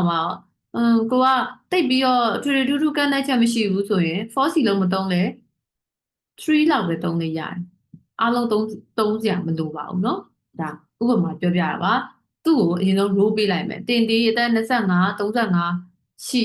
ရဲ့ဝန်ထမ်းတွေအတွက်ရေးတဲ့ဘန်နာရေးအကြံပေးဖြစ်တယ်နော်သူ့အင်္ဂလိပ်လိုပြောလဲရနော် financial advisor လို့ပြောလို့ဖြစ်တယ်ပြီးရင်ဒါဆိုကျမတို့ကဗာထည့်လိုက်တာလေဆို role audience ဆိုနှစ်ခုလုံးတစ်ခါတည်းထည့်လိုက်တာသူက financial advisor ဖြစ်တယ်အကြံပေးဖြစ်ပါတယ်ဘယ်သူတွေအတွက်လဲ audience ပါတစ်ခါတည်းထည့်ပေးလိုက်တာဒါကိုယ့်ရဲ့ဝန်ထမ်းတွေအတွက်နော်25 35ကြားထဲမှာရှိတဲ့ဝန်ထမ်းတွေအတွက်ဖြစ်ပါတယ်ဆိုပြီးတော့ထည့်လိုက်တယ်ပြီးတော့ရင်ဒီ tax အနေနဲ့ကျမတို့ကလစဉ်ပတ်စံ30%စုနေကြအောင် outline 5ကြောင်းရေးပါ တဘာဝကြတော့အမျိုးသမီးလေတံဖြစ်ရေးပါထုံးတစ်ခုသတ်မှတ်လိုက်တယ်ဒါအမျိုးသမီးလေတံလို့ရေးရင်အမျိုးသမီးလေတံတွေတကယ်ရလာတယ်မဟုတ်ဘူးဆိုရင်အကုန်လုံးတင်နေခမရတွေဒါတွေအားလုံးလိုက်ပြင်နေရမှာဒါတော့မှထပ်ထည့်လို့ရသေးတယ်နှွေးထွေးပြူငါပြီးတဘာဝကြတော့အမလေးအဲ့လိုရေးလို့ရတယ်ဟို slide တွေပါဖန်နေတယ်လှပပြီးဆွဲဆောင်မှုရှိတော့ပြင်းစရာမကောင်းတော့အိုးအဲ့ဒါတွေနော်အများကြီးထပ်ထည့်ပြီးရေးလို့ရတယ်ဆိုတော့ဒီလိုလေးရေးပေးလိုက်တယ်ဆိုရင် तू ကအရှိရထက်တော့ပိုကောင်းသွားတာပေါ့ငွေစုနီးကြောင်းစောင်းမတစ်ပုတ်ရေးပါဆိုတာကြီးက generally အရင်ဖြစ်လို့ねဒါကြတော့နည်းနည်းလေးကိုလိုချင်တဲ့ဘက်ကိုတဲ့လာပြီဒီမှာမှကိုကခုနကပြောတဲ့ကိုယ့်ရဲ့လုပ်ငန်းကဘယ်လိုလေတံနဲ့ရေးတာလဲနော်အဲ့ဒီထုံးတွေထပ်ပြီးတော့မှထပ်ထည့်လို့ရတယ်ဥပမာဒါကြ caption တစ်ခုရေးတော့မယ်နော်ခုနကတော့ blog post အတွက်ရေးတယ်ဒီခါတော့ caption တစ်ခုရေးမယ် caption မှာ तू က TikTok caption ရေးမယ်ဆိုပါတော့ပန်းရောင်တစ်ခန်းဒီအကြောင်းကြီးစာရေးပါဆိုတာကြီးကတော့တော်တော်လေးအဆင်မပြေပန်းရောင်တစ်ခန်းဒီအကြောင်းစာရေးပါလို့ပြီးရတချို့ဒီ AI တွေမှာလေဘာလို့ကြော်ညာရေးခိုင်းမယ်ဆိုဓာတ်ပုံရိုက်ပြီးရေးခိုင်းလို့ရတယ်နော်ဓာတ်ပုံကလေဘာလဲဆိုတော့ဒီနှခမ်းလီပုံရှိမယ်ဘူးမှာပါတဲ့ဟာလေးပေါ့နော်ဘူးမှာပါတဲ့စာသားလေးတွေကျမဟိုဆေးဘူးကိုလေကျမတို့အိမ်မှာဟိုရှိတဲ့ဆေးဘူးလေးကိုဓာတ်ပုံရိုက်ပြီးတော့ပတ်လေပေါ့နော်၄ဘက်၄လံဓာတ်ပုံရိုက်ပြီးတော့သူ့ကိုပို့လိုက်ပြီးတော့ဒီဆေးအကြောင်းကိုကြော်ညာလေးတစ်ပုဒ်လောက်ရေးပေးပါဆိုပြီးတော့ခိုင်းတာမျိုးရှိတယ်အဲ့လိုမျိုးနဲ့သူကရေးပေးတတ်တယ်အဲ့တော့သူကဒီချက်လက်တွေကိုဖတ်တာသိလားအဲ့ဒီဓာတ်ပုံတွေကချက်လက်တွေကိုသူကဖတ်တာဖတ်ပြီးတော့ဒီတိုင်းဆေးအကြောင်းပြန်ရေးပေးတာကျမတို့လုပ်ပေးတယ်ဒါပေမဲ့အဲ့ချိန်မှာကိုကထပ်ဖြည့်ဖို့တော့လိုသေးတာပေါ့နော်ဒီဓာတ်ပုံတွေက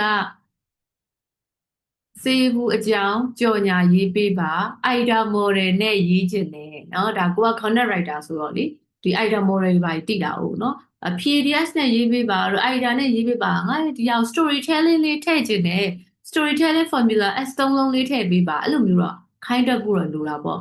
အဲ့တော့ခိုင်းတတ်ဖို့တော့ကိုကဒီ formula တွေ model တွေပြီးတော့ကိုလုံးမဲ့လုပ်ငန်းနဲ့ပတ်သက်တဲ့အချက်လက်တွေပေါ့ basic ကိုတော့တည်ထားဖို့လိုတာပေါ့မဟုတ်ရင်တော့ဘာမှခိုင်းတတ်မှာမဟုတ်ဘူးเนาะအဲ့လိုလေးတော့ရှိရပေါ့ပြထားပါအခုပန်းရောင်နှခမ်းဒီကြောင်းစာရေးပါဆိုတာမျိုးထက်စာရင်เนาะ audience ထည့်လို့ရတယ်ဆယ်ကျော်သက် main ကလေးများအတွက်ဘာလုပ်ဖို့လဲ listed review ပေးမလို့ TikTok caption ရေးပေးပါ emoji ထည့်သွင်းပါเนาะ friendly ဖြစ်တဲ့ excited tone နဲ့ရေးပေးပါအဲ့လိုမျိုးလေးရေးလိုက်ရဒါလေးမှာမြန်မာစလုံးမမှားတာပဲဖြစ် English စလုံးမမှားတာပဲဖြစ်ဖြစ်လေသူကသူ့အနေနဲ့သူပြင်ပြီးဖတ်လိုက်တာတော်တာနော်မှာစလုံးမမှားနေတယ်ပြင်လိုက်ပါအောင်ဆိုပြီးတော့တီချယ်ဆောင်လို့လိုက်ပောက်မဖောက်နေသူကစလုံးမမှားလေတုံတန်ဆိုရင်ကြော်ပြီးတော့သူကသူ understood ဖြစ်ပြီးတော့ပြန်ပြေးပေးရမရှိမှန်အောင်ရေးနိုင်တော့ကောင်းတယ်မှားလဲအရင်ပြဿနာမဖြစ်နေဘူးဒါသူ့ရဲ့ intelligent ကပို့ပြီးတော့ဟိုခံမှန်းလို့ရတယ်ပေါ့နော်ခံမှန်းနိုင်တယ်ပေါ့နော်အဲ့ဒါလေးပြောပြတာပါဒီတော့ကျမတို့ဒါ caption အတွက်ဆိုရင်ကျမဒါဒီ C လေးလုံးလုံးတုံးပြီးတော့မှရေးထားပြီပေါ့နော်နောက်တစ်ခုပါဒါလေးကြတော့ကျမတို့ကတချို့ဟာတွေမှာခုနပြောတဲ့ attachment လေးပေါ့နော်တွဲပြီးတော့မှကိုကဒီ link တွေကနေပြီးတော့အချက်လက်လိုချင်တယ်ဆိုတာမျိုးဒီ e-books တွေကနေလိုချင်တယ်ဒီ video တွေကနေပြီးတော့ summarize ပြန်လုပ်ပေးအောင်နော်ဒီ video တွေကနေပြီးတော့ဘာလိုချင်တယ်ညာလိုချင်တယ်အဲ့လိုအချက်လက်လေးတွေတွဲပြီးတော့သူ့ကို link ချိတ်ပြီးပေးလို့ရတယ်ဒီ AI နေမှာရှိရလေဘေးနားမှာအပေါင်းလေးပါတယ်အဲ့မှာဓာတ်ပုံလေးတွေ link လေးတွေစာလေးတွေလာ word file လေးတွေဒါမျိုးလေးတွေထပ်ထည့်ပြီးတော့သုံးခိုင်းနေရတယ်ပေါ့နော်အဲ့တော့သူ့မှာကျတော့ context ကဘာလဲဆိုတော့သူ့ရဲ့နောက်ခံအကြောင်းအရာဘာဖြစ်သွားလဲဆိုတော့ဒီ data ကိုပေးထားတဲ့ link ကို attachment လုပ်ထားတယ်ပေါ့နော်ကိုတွဲချိတ်ပေးထားတဲ့အကြောင်းအရာတွေကိုသူကသွားချိတ်ပြီးပြောမှာဖြစ်ပါတယ်အဲ့လိုမျိုးလေးပြောပြီးတော့မှပဲဒီနံပါတ်1မှာဆိုရင်အဲ့ဒါကိုဒီချက်လက်ကိုအခြေခံပြီးတော့เนาะ press release အတွက်ရေးပေးပါစာပိုက်တစ်ပိုက်ကိုစလုံးကြီး9လုံး 900သုံးပြီးရေးပေးပါ format တုံးဖြစ်ရေးပေးပါအဲ့လိုမျိုးလေးကျမတို့တိတိကျကျလေးပြောနိုင်တယ်ဆိုရင်အဆင်ပြေပါကဲလို့မဟုတ်ဘဲနဲ့ဒါကတော့အချက်လက်စံနဲ့ကျမတို့ပြောစီကပတ်ကုန်းလေးပြောချင်တယ်ဆိုလဲတချို့အကြောင်းအရာတွေတိလားနော်ငါလေပြောပြအောင်မယ်တိလားအဲ့လိုမျိုးတွေရေးတာကြရင်သူ့အနေနဲ့ကြတော့ဟိုသူ့ရဲ့အားစိုက်ရတာပဲကုန်တယ် data တွေခါကြထိရောက်တဲ့ data အတွက်ဟို effective မဖြစ်ဘူးဆိုတာလေးပြောပြတာပါကျမလည်းအရင်တော့လုပ်ခဲ့မှုပါတယ် လုပ်ပေးပါနော်လို့သူ့မှာခံစားနိုင်တဲ့စွမ်းရည်တိတ်မရှိဘူးအဲ့မှာကျမတို့တိလားနော်လို့နော်လို့ပါလို့အဲ့ဒါလေးထည့်နေတာကြတော့သူ့ထက်အချိန်ကုန်တာပဲရှိမယ်သူကဒီစာကိုနားလည်ဖို့အတွက်လိုက်ဖက်နေရတာမျိုးပဲရှိမယ်ပို့ပြီးတော့ဒီအချက်လက်တွေချော်သွားနိုင်ပြီနော်တိလားနော်လို့ပြောသူကအနောက်မှာအဲ့တိရနဲ့ပတ်သက်ပြီးလိုက်ရှာနေပြီအဲ့စကလုံးနဲ့ပတ်သက်ပြီးအများကြီးလိုက်ရှာနေရောခါလေးကြရင်လူရင်းမရဘူးပေါ့နော် searching လုပ်တဲ့အချိန်ကပို့ပြီးတော့ကြာသွားနိုင်တယ်တိတ်သူနဲ့လူပိုမရှိရေးမှာပဲအစီအစဉ်နော်ဟုတ်ပါပြီဆိုတော့ဒါကျွန်မ case study 3ခုဥပမာလေးပြပြီးတော့မှရေးပြတာပါကဲဒီတော့အခုပြထားတဲ့အထိပေါ့နော် prompt နဲ့ပတ်သက်ပြီးတော့ဒါလုံးဝ basic လေးပဲရှိပါတယ်နော်အခြေခံလေး၄ချက်လေးပဲကျွန်တော်တို့သတိထားဖို့လေးပါပဲကိုလက်ရှိသုံးနေတဲ့ထဲမှာပို့ပြီးတော့တိတိကျကျလေးထွက်လာဖို့အတွက်အခြေခံ၄ချက်လေးပဲပြောတာပါတကယ်တော့ဒီထက်ထပ်ပြီးတော့သိရမယ့်ဟာတွေအများကြီးရှိသေးတယ်ကျွန်တော်တို့အချိန်တိုင်းတာရအများကြီးတော့မပြောတော့ဘူး content writer တွေအချက်လက်ရှာမယ် data ရှာမယ် content ရေးမယ် copy ရေးမယ်ဆိုရင်ဒီလောက်ကအဆင်ပြေတယ်ကိုကဒီဇိုင်းတွေထုတ်မယ်ဆိုရင်တော့နောက်ထပ်ဒီ keyword တွေထပ်ပြီးတော့ရှိပါဦးမယ်เนาะဒါလေးတွေထပ်ပြီးတော့မှလေ့လာကြည့်ပါဟုတ်လဲ AI မှာသွားမိလဲရပါတယ်ကျွန်မဒီဇိုင်းဆရာမဟုတ်တော့တချို့သုံးလုံးတွေဆိုရင်ကျွန်တော်မပြောတတ်မှာဆိုလို့မပြောတော့ပါဘူးเนาะဒီဇိုင်းထုတ်တာတွေရောဗီဒီယိုထုတ်တာတွေရောကိုယ့်ဘာသာကိုတော့ create လုပ်နေရမျိုးရှိတယ်လိုက်လုပ်ကြည့်ထားတယ်ဘာမှမလုပ်တတ်ရင်တော့မှလေ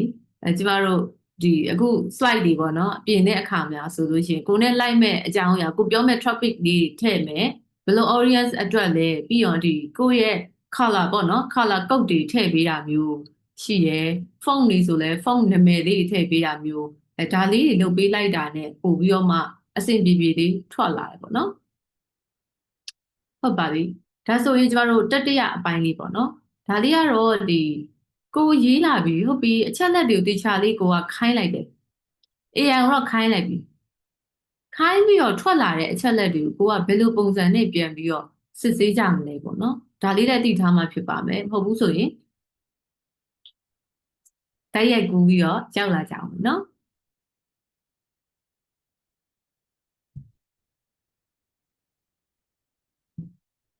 တော့ကျမတို့ဒီ content editing လုပ်တဲ့အခါမှာတော့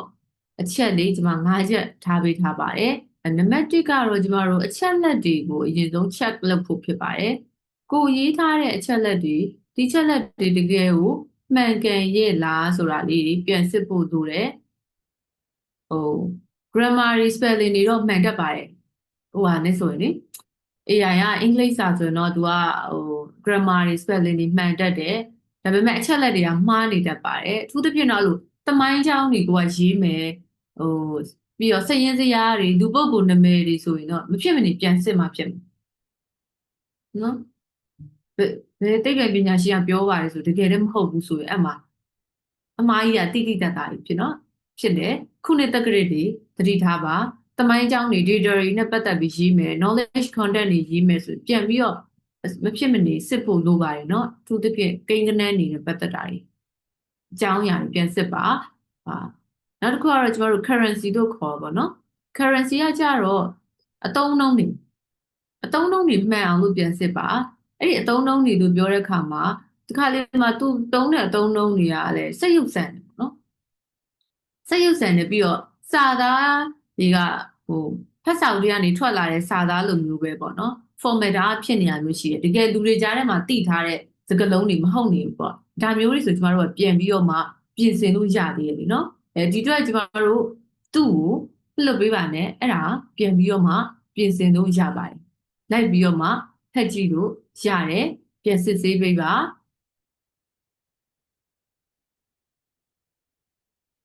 ပြီးတော့ AI ကဒီကျမတို့ရဲ့အလုပ်တွေရဲ့80%ပေါ့နော်တကယ်တမ်းဆိုကိုရေးရမယ့်အကြောင်းအရာအချက်လက် data ရှာမယ့်အချက်လက်တွေအကုန်လုံးသူကရှာပေးတယ်ရေးပေးတာဖြစ်တဲ့အတွက်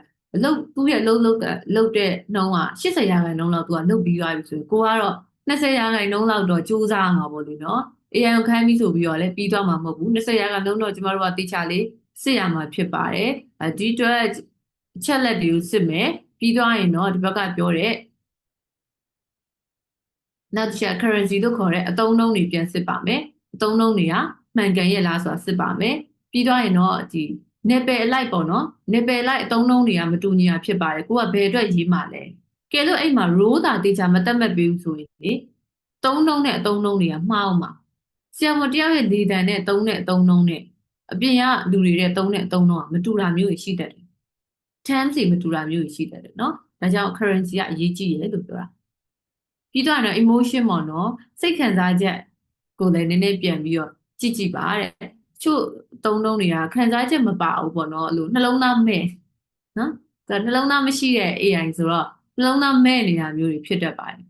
လူတွေကိုဆွဲဆောင်မှုအတွက်အချက်လက်နေနဲ့တော့အဆင်ပြေပေမဲ့လူတွေကိုဆွဲဆောင်မှုအတွက်ကြာအဆင်မပြေဘူးသူတစ်ပြည့်ဒီစိတ်နဲ့ပတ်သက်တဲ့စာသားတွေကိုကလို empathy တွေထည့်ပြီးရေးရမှာမျိုးပေါ့နော်လူတွေကိုနည်းနည်းပို့ပြီးတော့ဆွဲဆောင်ရမယ်အပိုင်းနေဆိုရင် तू ကမရသူကတောင့်တောင့်ဖြစ်နေကိုက emotion ကိုဆွဲဆောင်ပြီးတော့မှအိုးခံစားရအောင်မျက်ရည်တောင့်လိုက်ကြအောင်ရေးချင်တယ် तू ကထွက်လာတဲ့ဟာနော်အဆင်မပြေဘူးဒါကြောင့်ပြန်ပြီးတော့မှ emotion အရာသူ့မှာ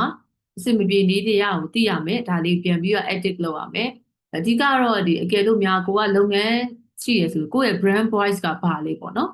အဲ့ဒါလေးကိုပြန်ပြီးတော့ကြည့်ပါကိုလက်ရှိသုံးနေတဲ့ကိုယ့်ရဲ့ဒီအသုံးနှုန်းတွေကိုယ့်ရဲ့ fan တွေကိုကဘယ်လိုမျိုးတွေခေါ်နေရလဲနော်ကကာလို့ခေါ်တာလားချစ်တို့ကြီးလို့ခေါ်တာလားအဲ့ဒီဟာလေးကြည့်ပါမဟုတ်ရင် तू ကလေအရန်တောင့်တယ် AI ကတောင့်တောင့်တင်းတင်းဖြစ်တယ်နော်ဒါကြောင့်မလို့ဒီကိုနဲ့အချင်းချင်းပို့ပြီးသုံးတဲ့သုံးနှုန်းတွေရင်းနှီးတဲ့သုံးနှုန်းမျိုးတွေပို့ပြီးတော့သုံးသင့်ပါတယ်ခါလေးကြရင်ကိုကစကားပုံလေးတွေပေါ့နော်မြန်မာစာမှာဆိုရင်တော့မြန်မာစကားပုံလေးတွေကိုကထည့်ပြီးပြောလိုက်တာပို့ပြီးတော့အဆင်ပြေတယ်ပို့ပြီးတော့မှလည်းရတမြောက်တာမျိုးရှိတော့ဒီဟာလေးတွေပြန်ပြင်ရဖို့ရှိတာပေါ့မြန်မာဆန်နေဆိုမြန်မာဆန်နဲ့လေတံမျိုးအသုံးနှုန်းမျိုးနော်ပြန်ပြင်ရဖို့ရှိပါတယ်ဒါလေးတွေပြန်နံပါတ်5ကကြတော့ခါလေးကြရင်ကျမတို့ကိုယ့်ရဲ့ personal ပေါ့နော် personal touch ရအောင်ပဲရေးတာမျိုးကောင်းတယ်ဘယ်လိုအကြောင်းအရာလဲဆိုတော့ဥပမာကျမရဲ့အတွေ့အကြုံရဆိုရင်တော့လွန်ခဲ့တဲ့ဘယ်နှစ်တုန်းကလေတော့အဲ့လိုမျိုးလေးစကားလုံးလေးတွေအစချီတာပေါ့နော်စကားဆက်လေးတွေပါလိုက်တာနဲ့လူတွေကပို့ပြီးတော့စိတ်ဝင်စားတာမျိုးတွေရှိပါတယ်ဒါကြောင့်ကိုယ့်ရဲ့ human touch လည်းဖြစ်တယ်ဒါ personal touch ပေါ့နော် human touch ကိုလည်းမမေ့ပါနဲ့ကိုယ့်ရဲ့ဇလန်းလေးတွေ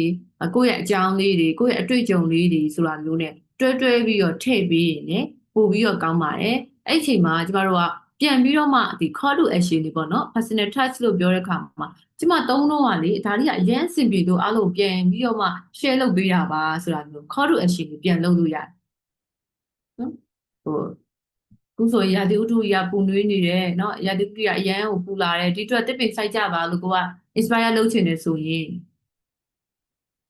အချက်လက်ကတော့ဘာကြောင့်တစ်ပင်စိုက်တင်တာလဲဘာကြောင့်ကဘာကြီးကပူနွေးလာတာလဲ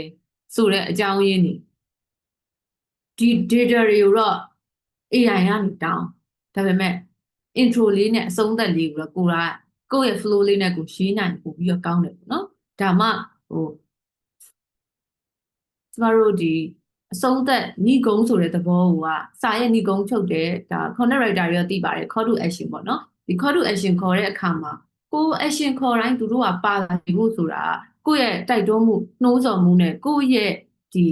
အဆုံးသက်လေးကိုဘယ်လိုချုပ်မှာလဲကိုယ့်ရဲ့ suggestion ကဘာလဲကိုကဘာကြောင့်ဒီစာကိုရေးတာလဲရည်ရွယ်ချက်ချင်းတူမှတနည်းအားဖြင့်ရင်ဘတ်ချင်းနီးမှာပေါ့နော်ရင်ဘတ်ချင်းနီးမှဒီလူတွေကကိုလောက်တာ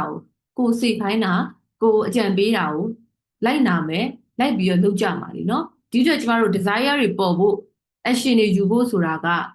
လူတွေနဲ့ keep in touch ဖြစ်ဖို့လိုတယ်เนาะထိတွေ့နေဖို့ယဉ်ကျေးမှုရရှိဖို့ရင်ဘတ်ချင်းညီးဖို့လိုတယ်ဒီအတွက် AI ထက်ကျမတို့က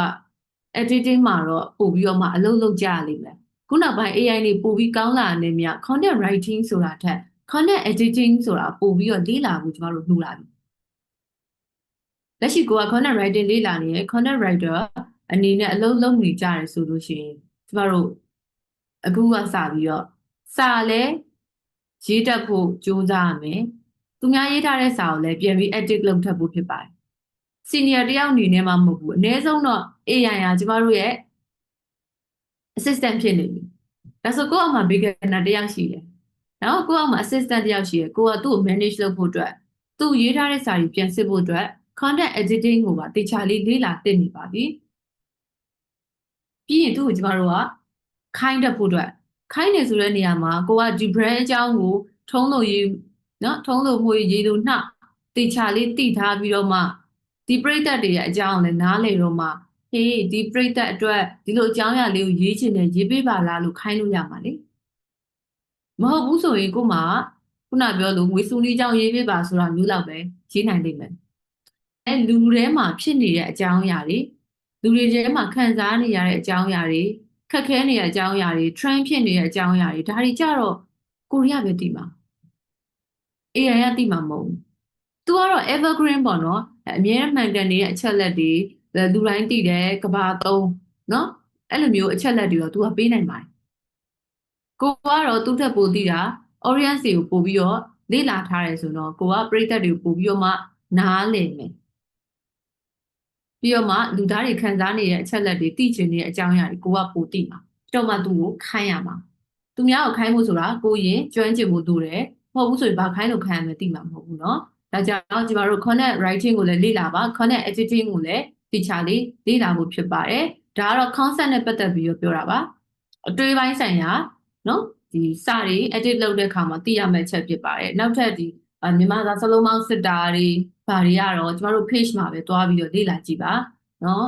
channel တိုင်းမှာရှိပါတယ်စာဖတ်တာမကြိုက်ဘူးဆိုရင် TikTok မှာတွားပြီးနားထောင်လို့ရပါတယ်ဒီမြန်မာစာနဲ့ပတ်သက်တဲ့ဘူးတူတာတွေအများကြီးကျမတို့ဝေမျှထားတယ်ပေါ့နော်ဒါတွေကကြတော့တနားကြီးလည်းပြောလို့ပြီးမဲ့ကိစ္စတွေမဟုတ်ပါဘူးစာရေးနဲ့နော်ဘေးနားနေဆရာမဘေးတန်းကိုင်းပြီးတော့လာစလုံးမမရင်ထိုင်ကြည့်ပြီးတော့သွားမယ်ပုံစံတောင်ဖြစ်နေပြီနော်အဲ့လောက်ထိကျမတို့တေချာလေးရေးလိုက်ပြန်စစ်လိုက်လုပ်ရမယ်ဒါ long term သွားမယ် process တစ်ခုဖြစ်ပါတယ်နော်ဖြစ်စဉ်တစ်ခုဖြစ်ပါတယ်ဒါကြောင့်မလို့မြန်မာစာနဲ့ပတ်သက်တာတော့ကျမဒီတစ်ခေါက်မှမပြောတော့ပါဘူးAI နဲ့ပတ်သက်တာကိုပဲဦးစားပေးပြီးတော့ AI ကိုအသုံးချတဲ့ strategy တွေကိုဒါရှင်းပြပေးသွားတာပါဒါနောက်ဆုံး case study တစ်ခုဖြစ်ပါတယ်ဥပမာဆိုရင် AI ကတော့ဘယ်လိုရေးလဲဆိုတော့သက်ဆိုင်စုချင်းဒီအနာဂတ်အတွက်လုံခြုံမှုပေးနိုင်တော့အလွန်ရေးပါသည့်ကိစ္စဖြစ်သည်ဆိုပြီးတော့သူက AI ကပြောရဲဆိုရင်ဒီဘက်မှာကြာတော့ကျွန်တော် flow တစ်ခုပြောင်းလို့ရတယ်သက်ဆိုင်စုရတော့ခက်တယ်ဆိုတာကျွန်မနားလည်ပါတယ်ဒါပေမဲ့ကိုယ့်အိမ်မက်တွေအတွက်အဲ့ဒီသက်ဆိုင်တွေကိုမြင်အောင်ကြည့်လိုက်ပါစုရတဲ့နဲ့စီမှာပါရှင်ဆိုတာမျိုးပေါ့ကိုယ့်ရဲ့ empathy တခုကိုချင်းစာစိတ်ပေါ့နော်ကိုချင်းစာစိတ်တွေထည့်သွင်းတာကိုယ့်ရဲ့အတွေ့အကြုံတို့ကျွန်မနားလဲပါတယ်ကျွန်မသိပါတယ်ဆိုတာမျိုးလေးကစာဖတ်သူကိုပို့ပြီးတော့မှရင်းနှီးနေတယ်ကိုပြောမယ့်အကြောင်းအရာကိုလည်းပို့ပြီးတော့လက်ခံတယ်နော်တစ်ဖက်ကပတ်စံစုချင်းစီနာဂတ်လုံခြုံမှုပေးနိုင်တော့အလုံးရေးပါဒီကိစ္စဖြစ်တည်ရကြတော့စာဟန်နဲ့လည်းရေးထားတာဖြစ်တယ်နောက်ပြီးတော့သူကမှန်ကန်ချက်တစ်ခုလိုမျိုးသူပြောမှပဲတိသားပဲဆိုတဲ့ပုံစံမျိုးနော်ဒီကိုနဲ့မသက်ဆိုင်ဘူးလို့ခံစားရတယ်ဘာလို့လဲမသိကျမတို့ကစာဟန်တွေနဲ့လေစာဟန်နဲ့တွေ့တဲ့အခါမှာကိုနဲ့မသက်ဆိုင်ပဲဒီတိုင်းပဲဖတ်လိုက်ရတယ်လို့မျိုးဖြစ်တယ်အုံနောက်ထဲကိုဓာတ်ရိုက်မှုစကားပြောနေကြီးတဲ့အခါနောက်တစ်ခုဒီလေသံတစ်ခုနဲ့အခါကျတော့ကိုဘေးနောက်မှာကိုကိုလာပြောနေတယ်လို့ပဲသူနဲ့ကိုနဲ့နော်ဓာတ်ရိုက်ပြောနေတယ်လို့ခံစားရတယ်ဒီဘက် AI ရဲ့ရေးတဲ့စာကျတော့ third party ပေါ့နော်တစ်ဖက်ကနေပြောနေတယ်လို့မျိုးဓာတ်ရိုက်မဟုတ်နေဘူးခံစားရတယ်ဒါကြောင့်ကျမတို့ဒီလူတွေကပြန်ပြီးတော့ edit ထားတဲ့စာတွေကတော့ပို့ပြီးတော့ကောင်းနေအောင်မှာပါပဲကဲလို့များ translate လုပ်တဲ့လူတွေရှိရဆိုလဲတတိထားကြဖို့ဖြစ်ပါတယ်ဒါကတော့ဒီစာပိုင်းလေးပေါ့နော် leadership နဲ့ပတ်သက်တဲ့စာကိုကျမ AI နဲ့ translate လုပ်တဲ့အခါတော့သူကရေးတဲ့စာသားလေးတွေကတအား formal ဖြစ်ပြီးတော့ဥပမာဆိုဒီဘက်မှာဝိညာဉ်ရေးဒီမြည်သည့်အရာများထက်မဆိုအားကောင်းပြီဆိုတော့မသိရင်နားလည်မှုလွဲသားနိုင်တယ်တရေတွေပါနော်တရေတွေကကောင်းတာလားဆိုပြီးဖြစ်သွားဝိညာဉ်တွေပါဖြစ်တကယ်တော့မဟုတ်ဘူးနော်ကျမတို့ဒီညမှာသူရေးတဲ့စကားလုံးသူ့ရဲ့နယ်ပယ်ပေါ်မူတည်ပြီးကျမတို့ကပြောင်းလဲရမှာဖြစ်တဲ့ဒါ leadership နဲ့ပတ်သက်တာတွေနော်ခေါင်းဆောင်မှုပညာနဲ့ပတ်သက်ပြီးတော့ရေးထားတဲ့စာဖြစ်တယ်ဆိုရင် AI ကဒီလိုပြန်နေဆိုလူကတော့ပြန်ပြောင်းရမှာရှိပါတယ်နော်ဒီဒါလေးကကျမပြင်ပြပြီးသားလေးကိုပဲပြလိုက်ပါမယ်เนาะဒါစောစောက AI နဲ့ရေးထားတဲ့စာပါအပေါ်မှာဒီအောက်ကစာလေးကကြတော့ဝိညာဉ်ရေးရာဆိုကျမတို့စိတ်ပိုင်းဆိုင်ရာရုပ်ပိုင်းဆိုင်ရာသိလားเนาะအဲ့လိုလေးပြောင်းလိုက်လို့ရတယ်ရုပ်ပိုင်းဆိုင်ရာအင်အားထက်အတောက်လုံးအကောင်းမြတ်သူများဖြစ်ဒါဆိုလဲစာဟန်နဲ့ရေးတယ်ဒါဆိုလဲစာဟန်နဲ့ရေးထားတဲ့เนาะစာပိုက်တွေနှစ်ခုချင်းအတူတူပဲဆိုရင်တော့စကားလုံးကျမတို့ကမတူညီတော့ပါဘူး တုံးထားတဲ့အသုံးနှုန်းတွေမတူညီတော့ပါဘူးပြီးတော့ရင်စာရဲ့ပြန်ပြီးတော့မှချောမွေ့မှုလည်းမတူတော့ပါဘူးဒီမှာတော့ तू ကဓာတ်ရိုက်ဘာသာပြန်တာဖြစ်တဲ့အတွက်နော်ပုံစံလေးရမတူပါဘူး။မဆိုရင်အကောင်းမြင်စိတ်လို့ပြန်တယ်ဒီမှာတော့အကောင်းမြင်တတ်မှုဘာလို့လဲလူကိုညှိုးတာဖြစ်တဲ့အတွက်စိတ်အားထက်သန်မှုသူနဲ့ကိုယ်နဲ့မတူညီတာလေးတွေပေါ့နော်ဒီလိုမျိုးလေးတွေအပေါ်အောက်ပြန်ပြီးတော့မှလိုက်ကြည့်လို့ရပါတယ်။ဘာတွေကွဲလွဲနေလဲပေါ့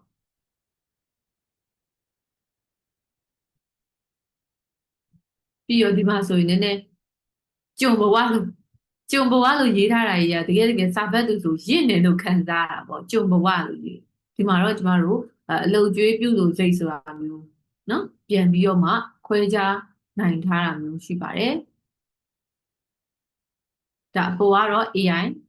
ဖြစ်တယ်အောက်ကတော့လူကပြန်ပြီးတော့မှပြင်ဆင်ထားတာဒီပါ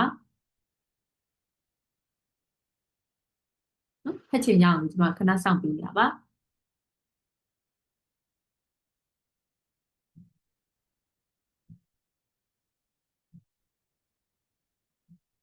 ဟုတ်ကဲ့ဆိုတော့ translate လုပ်တဲ့လူတွေဆိုလို့ရှိရင်ကိုဘာသာပြန်မဲ့နေပယ်ပေါ်မူတည်ပြီးတော့မတူညီတဲ့ဝေါ်ဟာရတွေကိုပြန်ဆိုရမယ်ဆိုတာလေးသိထားကြမှာပါစာတွေကိုဘာသာပြန်တဲ့အခါတွေရှိတယ်နောက်တစ်ခုကတော့ကိုက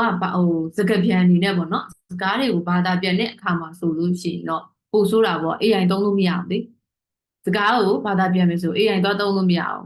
ကိုက2ယောက်ကြားထဲမှာဖြစ်နေပြီ AI ကိုတော့မေးပြီးတော့ပြန်လို့မရအောင်ဒါဆိုရင်တော့ဘာသာစကားကိုကျွမ်းကျင်မှုနဲ့အတူလူကြောနှက်တာပေါ့နော်လူကြောနှက်မှုဒါ humanity ဖြစ်မှုပါလေအရေးကြီးတယ်ပြီးရင် delay စရိုက်တွေနားလည်ဖို့တွေတို့တယ်နိုင်ငံတစ်နိုင်ငံနဲ့တစ်နိုင်ငံမတူညီတဲ့ယဉ်ကျေးမှုတွေ delay စရိုက်တွေဒါတွေကိုနားလည်လို့မှကျမတို့ကစကားပြန်အနေနဲ့ပြောတဲ့အခါမှာပို့ပြီးအဆင်ပြေမဲ့ body language ကအစသူများနိုင်ငံကကျမတို့မင်္ဂလာပါဆိုဒီလိုလုပ်တယ်သူများနိုင်ငံကဘယ်လိုမျိုးနှုတ်ဆက်လဲနော်ဘယ်လိုအယူတည်ပေးတာလဲအဲ့ဒီ body language တွေပါသိဖို့လိုတာစကားပြန်နေရကြတော့လေတော့တချို့ဒီ application တွေပေါ်လာတဲ့အခါမှာတော့ခါကြရင်တော့စကားပြန်နေမလိုတော့တာရှိပါတယ်စကားပြန်နေမလိုတော့တာမျိုးဒီ technology ကိုသုံးလိုက်တဲ့အခါမှာနော်တစ်ဖက်ကစကားကိုတစ်ဖက်ကငကြက်နဲ့ပြန်ပြီးနားထောင်လိုက်တာနဲ့ translate လုပ်ပြီးသားမျိုးလဲအခုဆိုရင်ရှိနေတာပေါ့နော်ရှိနေတာဖြစ်တဲ့အတွက်ဒီဘက်ကစကားပြန်နေအနေနဲ့ဆိုလဲကျမတို့ထပ်ပြီးတော့ပိုကောင်းအောင်လုပ်လို့ရမှာတော့ humanity တော့ပိုကောင်းအောင်လုပ်လို့ရမှာရှိရဲ့အချင်းချင်းကိုက communicate လုပ်တဲ့အခါမှာစကားတန်တွေမကဘဲနဲ့ body language ကိုပါကိုကကြည့်တတ်တယ်ပြောတတ်တယ်ပြန်ပြီးတော့ delay တွေပါ share ပေးနိုင်တယ်ဟလား AI နီးပါး AI ကိုလည်းသုံးလို့ရလို့ AI နီးပါးလည်းတော်သလိုဒီဘက်က humanity ကိုလည်းကျွမ်းနေတယ်ပြီးတော့သူများကိုလည်းကိုကကူညီပေးခြင်းစိတ်ရှိတယ်ဘယ်လိုဆိုသူများပို့အဆင်ပြေသွားမလဲဆိုတာလေးတွေးတတ်တယ်ဆိုရင်တော့စကားပြန်နေအနေနဲ့လည်းကိုအနေနဲ့ရက်တည်လို့ရတာရှိပါတယ်เนาะအခုဆိုရင်ကျမတို့ AI တိုးတက်လာတဲ့များ content writer တွေကြောက်ကြလို့စကားပြန်နေဘာသာပြန်တဲ့လူတွေဒါတွေကလည်းအခက်အခဲရှိလာတာတွေတော့တွေ့ကြပါတယ်ဆိုတော့နယ်ပယ်ကျွမ်းကျင်မှုနဲ့လုပ်ငန်းခွင်မှာစူးစမ်းမှုလုပ်ငန်းခွင်မှာပြန်ပြီးတော့မှညှိနှိုင်းပေးနိုင်မှုကတော့လူသားတွေရဲ့နော်အားတန်နေတဲ့အချက်တွေလိုပဲပြောရမှာပါဒါပေမဲ့ကျမတို့ဒီလိုမျိုးတွေလုပ်နိုင်ဖို့အတွက်ဆိုလို့ရှိရင်ကိုက AI ကိုလည်းခိုင်းတတ်ရမယ်ကိုယ့်ရဲ့ productivity ကိုလည်းပြန်ပြီးတော့မှမြင့်တင်နိုင်တယ်ဆိုလို့ရှိရင်တော့ပို့ပြီးတော့မှအဆင်ပြေကောင်းမွန်တဲ့ career တွေကိုရှောင်တန်းကြနိုင်စေဖို့အတွက်တော့ရည်ရွယ်ပါတယ်ဒါဆိုရင်ကျမ conclusion အနေနဲ့ပြန်ပြီးတော့အနှစ်ချုပ်ပြီးပြောပြပေးပါမယ်ဒီနေ့ကျမတို့ပြောသွားတဲ့အကြောင်းအရာတွေမှာဆိုရင်ကျမအပိုင်း၃ပိုင်းခွဲပြီးတော့ပြောသွားတာဖြစ်တယ်နောက်ဆုံးမှာတော့နော် content editing နဲ့ပတ်သက်ပြီးတော့ပြောသွားတယ်အရှိမှာတော့ AI ကိုခိုင်းမှုအတွက် prompt တွေကို engineering လုပ်တဲ့အပိုင်းကိုပြောပါတယ်အရှိမှာတော့ဒီ AI ကိုဘယ်လိုနားလည်ထားလဲနော် AI ကဘာတွေလုပ်ပေးလဲ AI ရဲ့အားသာချက်တွေဒီမှာနမူနာလေးတွေနဲ့ခါလေးပဲပြောပြပြီးသားဖြစ်ပါတယ်ဆိုတော့ချိန်တိုင်းတာရဒီမှာဒီချိန်တနာရီအတွင်းမှာနော် AI နဲ့ပတ်သက်ပြီးတော့ခြုံငုံမိအောင်ဒီမှာအချက်လက်လေးပြောလိုက်တယ်ဒါတွေကိုသုံးပြီးတော့ကိုယ့်ဘက်ကိုဆက်ပြီးတော့လေ့လာဖို့ထပ်ပြီးတော့ရှာဖွေဖို့အတွက်ဒီမှာကတော့တိုက်တွန်းပါတယ်ဟုတ်ကဲ့ပါကဲအခုဒီမှာဒီနေ့ပြောပြပေးလိုက်တဲ့အချက်လက်လေးတွေကိုသုံးပြီးတော့ကျမတို့ရဲ့ content creator တွေ content writer တွေtranslator တွေเนาะအကုန်လုံးကကိုယ့်ရဲ့အလုပ်တွေကိုပို့ပြီးတော့မှပြီးစီအောင်လုပ်နိုင်ဖို့ရယ်ကိုယ့်ရဲ့ creative power ပေါ့เนาะ ကိုယ့်ရဲ့ creative power ဒီတီထွင်ဖန်တီးနိုင်စွမ်းကိုပို့ပြီးတော့အရှိန်ဟုန်မြင့်ဖို့အတွက် AI ကိုထိထိရောက်အသုံးချတတ်ဖို့ပါဆိုတော့ AI ကကျမတို့အတွက်သုံးတတ်ရင်တော့စေးဖြစ်ပါတယ်เนาะပြီးတော့ AI ကကျမတို့ဒီtechnology ပေါ့နော်နည်းပညာပေးတဲ့အကောင်းဆုံးလက်ဆောင်တစ်ခုဖြစ်ပါတယ်တော့ AI ကကျမတို့အတွက်ပြိုင်ဘက်မဟုတ်ပါဘူးကျမတို့အတွက် assistant အနေနဲ့ဖြစ်အောင်လို့အသုံးချပါ AI ရဲ့အစားထိုးမခံပါနဲ့ AI ကိုအသုံးချပြီးတော့ပိုကောင်းပြီးတော့ပိုတော်တဲ့သူတွေဖြစ်ကြစေဖို့အတွက်ကျမကဆုတောင်းရင်းနဲ့ကျမဒီနေ့ဟောပြောတဲ့အစီအစဉ်လေးကိုညီကုန်းချုပ်လိုက်ပါတယ်เนาะကိတ်ကိုပြန်ပြီးတော့မှချိန်လေးပြန်အပ်လိုက်ပါမယ်ကျေးဇူးတင်ပါတယ်ဟုတ်ကဲ့အခုလိုအချိန်ပေးပြီးတော့ပြောမျှဝေပေးတဲ့ဒီချက်ကိုလည်းကျေးဇူးများကြီးတင်ပါတယ်ရှင်ဆိုတော့နောက်ထပ်အစီအစဉ်လေးကတော့ရှေ့မှာပြောထားတဲ့အတိုင်းပဲအားလုံးပဲပါဝင်ပြီးတော့ဆွေးနွေးခြင်းတဲ့အကြောင်းအရာတွေရှိရင်မေးခြင်းတဲ့အကြောင်းအရာတွေရှိရဆိုလို့ရှိရင်ကျမတို့ Q&A session လေးဆက်ပြီးတော့တွားပေးမှာဖြစ်ပါတယ်ဆိုတော့အားလုံးပဲမေးခွန်းလေးတွေကိုကျမတို့ chat room ထဲကနေပြီးတော့စာလေးရိုက်ထားပြီးလို့ရပါတယ်ဒါမှမဟုတ်လည်းဒီ microphone ကနေဖွင့်ပြီးတော့ပြောလို့ရပါတယ်ဆိုတော့ကျမတို့ Q&A session လေးကိုမတွားခင်မှာတော့အားလုံးနဲ့အတူတူကျမတို့အမှတ်တရဓာတ်ပုံလေးရိုက်တဲ့အစီအစဉ်လေးကိုတွားကြပါတယ်ရှင်ဆိုတော့အဆင်ပြေရဆိုလို့ရှိရင်ကင်မရာလေးတစ်ချက်ဖွင့်ပေးပါအောင်ရှင်ကျမတိုင်ပင်လေးခေါ်ပြီးတော့မှအမှတ်တရဓာတ်ပုံလေးရိုက်ပါမယ်ဆိုတော့ကျမတို့ဒီကျင်ညာစရာလေးတစ်ခုရှိရပေါ့နော်ဒါကတော့ကျမတို့ရေးမယ် training ကနေပြီးတော့2026နှစ်သစ်မှာအတန်းအသစ်တွေ course အသစ်တွေနဲ့အတူပြန်လာမှာဖြစ်ပါတယ်ဆိုတော့အခုဒီချက်မျှဝေပေးသွားသလို AI for content writing ဆိုတဲ့အတန်းတွေ content editing နဲ့ပတ်သက်တဲ့အတန်းတွေပေါ့နော်အခုလက်ရှိမှာ content writer အနေနဲ့လောက်ကင်နေတဲ့ကျမရဲ့ writer ကြီးတွေအတွက်ကိုမှနောက်ထပ် level up တွေလုပ်နိုင်အောင်အခုလိုလိုအပ်တဲ့ skill တွေကိုထပ်ပြီးတော့ဖြည့်နိုင်အောင်လို့ဒီ course အသစ်လေးတွေကိုစီစဉ်ပေးသွားဖို့ရှိပါတယ်ဒီ course အသစ်တွေကိုတော့ကျမတို့ဒီဇင်ဘာလလောက်ထဲမှာပြန်ပြီးတော့မှ page မှာ announcement လေးလုပ်သွားပေးမှာဖြစ်ပါတယ်ရှင်ဆိုတော့အားလုံးနဲ့အတူတူချက်ပေါက်မှာဆိုအများကြီးလာမေးကြတယ်ပေါ့နော်အတန်းတစ်တွေမရှိတော့ဘူးလား basic ကော advanced ကောတက်ပြီးသွားပြီဒါဆက်တက်ရမှာလဲဆိုပြီးခဏခဏလာပြီးတော့ပူဇာနေကြတဲ့သူတွေအားလုံးကိုလည်းဒီနေ့ content talk မှာပထမဦးဆုံးအနေနဲ့အကြောင်းကြားပြီးတော့မှကျမတို့ announcement လေးလုပ်ပေးလိုက်တာဖြစ်ပါတယ်အားလုံးနဲ့အတူတူလည်းနှစ်သက်မှာ skill up တွေလုပ်ရင်းနဲ့မှတူတူပြန်ပြီးတော့လည်းစုံကျင်ပါတယ်ရှင်ဆိုတော့ဟုတ်ကဲ့ကျမတို့ဓာတ်ပုံရိုက်တဲ့အစီအစဉ်လေးသွားမှာဆိုတော့အဆင်ပြေရဆိုလို့ရှိရင်ကင်မရာလေးတွေဖွင့်ထားပေးပါအောင်ရှင်ဟုတ်ကဲ့ရပါတယ်ရှင်အမီးပြတ်နေရဆိုလို့ရှိရင်ပိတ်ထားလို့ရပါတယ်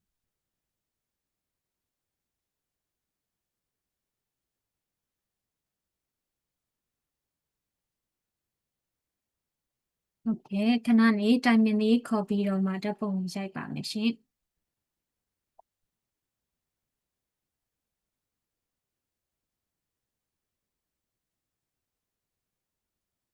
ကဲအခုဆိုရှင်ဒီနေ့ content writing မှာဒီ content talk မှာဆိုလို့ရှိရင်ကျမတို့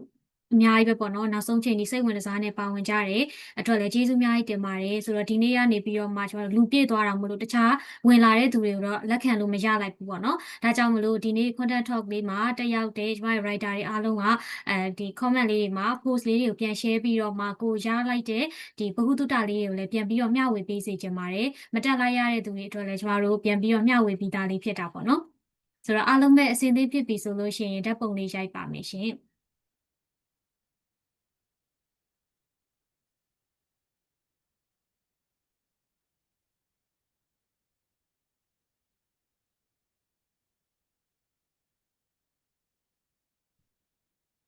ကဲ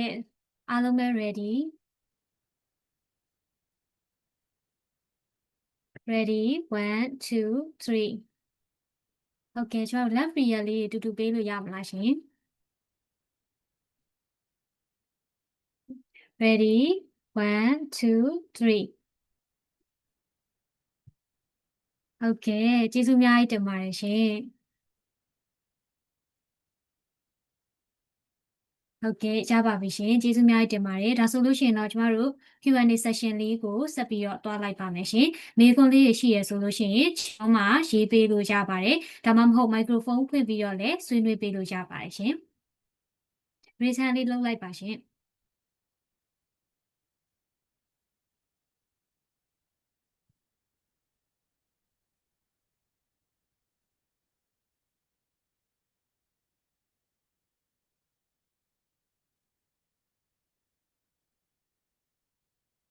ဟုတ်ကဲ့မနန်း easily က recently လောက်ထားလို့ပါမေးလို့ရပါတယ်ရှင် ကျွန်တော်တို့အနေနဲ့တစ်ချက်ကျေးဇူးအများကြီးတင်ပါတယ်ပေါ့နော်မေးချင်တာကြတော့ညီမအဲ့လိုမျိုး AI နဲ့ရေးသွားလို့ရှိရင်အဲ့လိုတကယ်လို့အချက်လက်မှားရရှိရဆိုရင်ပြန်ပြီး fact check လုပ်တဲ့ခါကျရင်ညီမလုပ်လို့ရှိရင်အရင်ကြာရပေါ့နော်ဒီချက်အဲ့လိုမျိုးမြန်အောင် fact check လုပ်တဲ့မှာမြန်အောင်ဘယ်လိုမျိုးတွေလို technique တွေသုံးဖြစ်နေလဲပေါ့အဲ့ဒါလေးသိချင်ပါတယ်ရှင်ဟုတ်ကဲ့ချက်တဲ့အခါမှာပေါ့နော်ပတ်ချက်တွေကတော့ပြောရရင်တော့သူ့ရဲ့AI မှာဆိုရင်သူထုတ်ထားတဲ့သူ့ရဲ့ resource ကိုဒီချက်ကတော့တောင်းကြည့်လိုက်တာပေါ့နော် resource ကဘယ်ကနေသူပြီးတော့ဒီချက်လက်ကိုယူပြီးပြောတာလဲဆိုတာမျိုးပြကြည့်လိုက်တဲ့အခါမှာတော့သူ့ရဲ့ source ကတေချာလောက်တဲ့ source မျိုးဖြစ်တယ်ဆိုရင်တော့အဲ့ဒီ link ကိုသွားတော့တစ်ချက်တော့ဝင်ကြည့်ရသေးရပါပေါ့နော်အဲ့လိုမျိုးလေးတော့ဝင်ကြည့်ဖြစ်တယ်ပြီးတော့တချို့အချက်လက်ဆိုရင်တော့သိပြီးတော့ကိုယ်စိတ်ထဲမှာမတေချာဘူးဆိုရင် AI ကိုမှပဲမတူညီတဲ့ AI တွေတစ်ခုပြီးတစ်ခုသွားပြီးတော့အဲ့မေးခွန်းတစ်ခုတည်းသွားမေးကြည့်တာမျိုးလုပ်လိုက်တယ်တော့3-4ခုလုံးကဒီဖြေပဲထွက်တယ်ဒီ source ကပဲယူတယ်ဆိုရင်တော့ဒါပို့ပြီးတော့မှအဆင်ပြေတာမျိုးပေါ့နော်ဒါကတော့ generally ပြောတာပါအချက်လက်မပါဘဲနဲ့ဒီချက်အတွေ့အကြုံတာပေါ့နော်အဲ့လိုမျိုးလေးကြည့်လိုက်တာမျိုးရှိပါတယ်နောက်တစ်ခုကတော့လည်းသူပြောတဲ့အချက်လက်ကိုပြန်ယူလိုက်တယ်အဲ့ဒီအချက်လက်ကမှန်လားဆိုပြီးတော့ပြန်ပြီးတော့မေးလိုက်တာမျိုးပေါ့အဲ့ဒီချိန်ကြလို့ရှိရင်သူကတိကျတဲ့အချက်လက်မျိုးအထောက်အထားမျိုးမတွေ့ပါဘူးလို့ပြန်ပြီးတော့ပြောတယ်ဆိုရင်တေချာအဲ့ဒါရွှေ့နေတာဖြစ်သူပေးတဲ့ဖြေတွေကိုပဲလိုက်ပြီးပြန်မေးကြည့်တာရှိရပေါ့နော်အဲ့လိုလေးတော့လုပ်ကြည့်လို့ရပါတယ်ဒါကတော့လက်ရှိလုပ်နေတာပေါ့နော်ဆိုတော့ AI ကတော့သုံးရင်းနဲ့တဖြည်းဖြည်းနဲ့ပို့ပြီးတော့ကျွမ်းကျင်လာတာဆိုတော့နောက်တစ်ခါကျရင်ဘယ်လိုဖြေမျိုးဖြေမိမလဲတော့မသိဘူးဟုတ်ကဲ့ပါ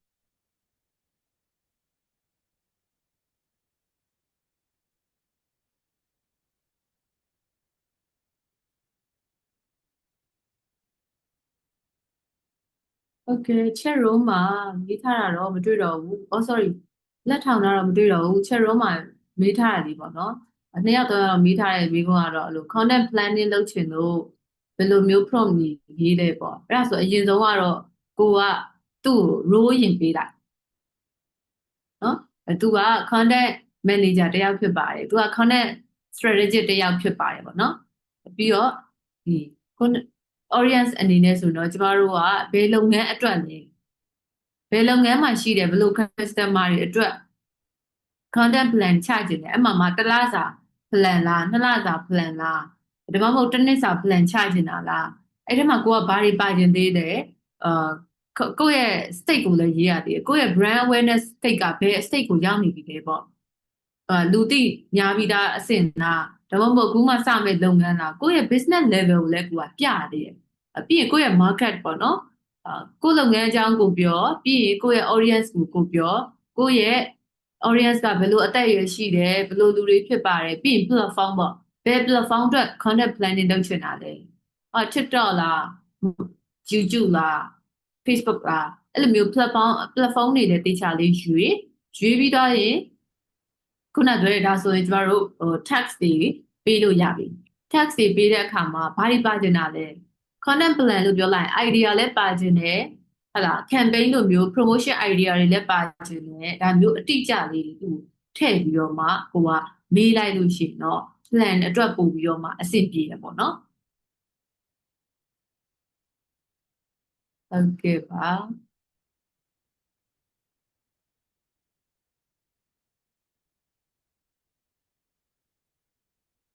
CCTV နဲ့ GPS တဲ့ AI မှာဟုတ်တယ်မိကုန်းတစ်ခုတည်းကိုပဲနှစ်ခါသုံးရင်တော့အဖြေရမတူဘူးဟုတ်တယ်အခုအဲ့ဒါအခုနောက်ပိုင်းတော့မိကုန်းတွေကသူ့စိတ်ထဲမှာ तू ကဘာလဲဆိုတော့ဒါပဲမေးတယ်ဆိုတော့ तू က generate လုပ်နေတာပေါ့နော်အရှိပထမတစ်ခါ generate လုပ်ပြီးဖြေလိုက်တဲ့အဖြေနဲ့နောက်ထပ် generate လုပ်တဲ့ဟာတူမှာမဟုတ်ဘူးအဲ့တော့ပို့ပြီးတော့မှတခါတည်းပဲအသေးစိတ်တစ်ခုတည်းကိုမေးကြည့်လိုက်တာမျိုးပေါ့နော်လုပ်ပြီးတော့မှဆိုတော့ပိုကောင်းပါတယ်ကိုရလောက်တဲ့အဲ့ဒီအဖြေကိုပြန်ကြည့်ကြည့်ပေါ့ကိုရလောက်တဲ့အဖြေကိုသဘောကျတဲ့အဖြေမျိုးဖြစ်ရင်တော့ဆက်မမေးတာကောင်း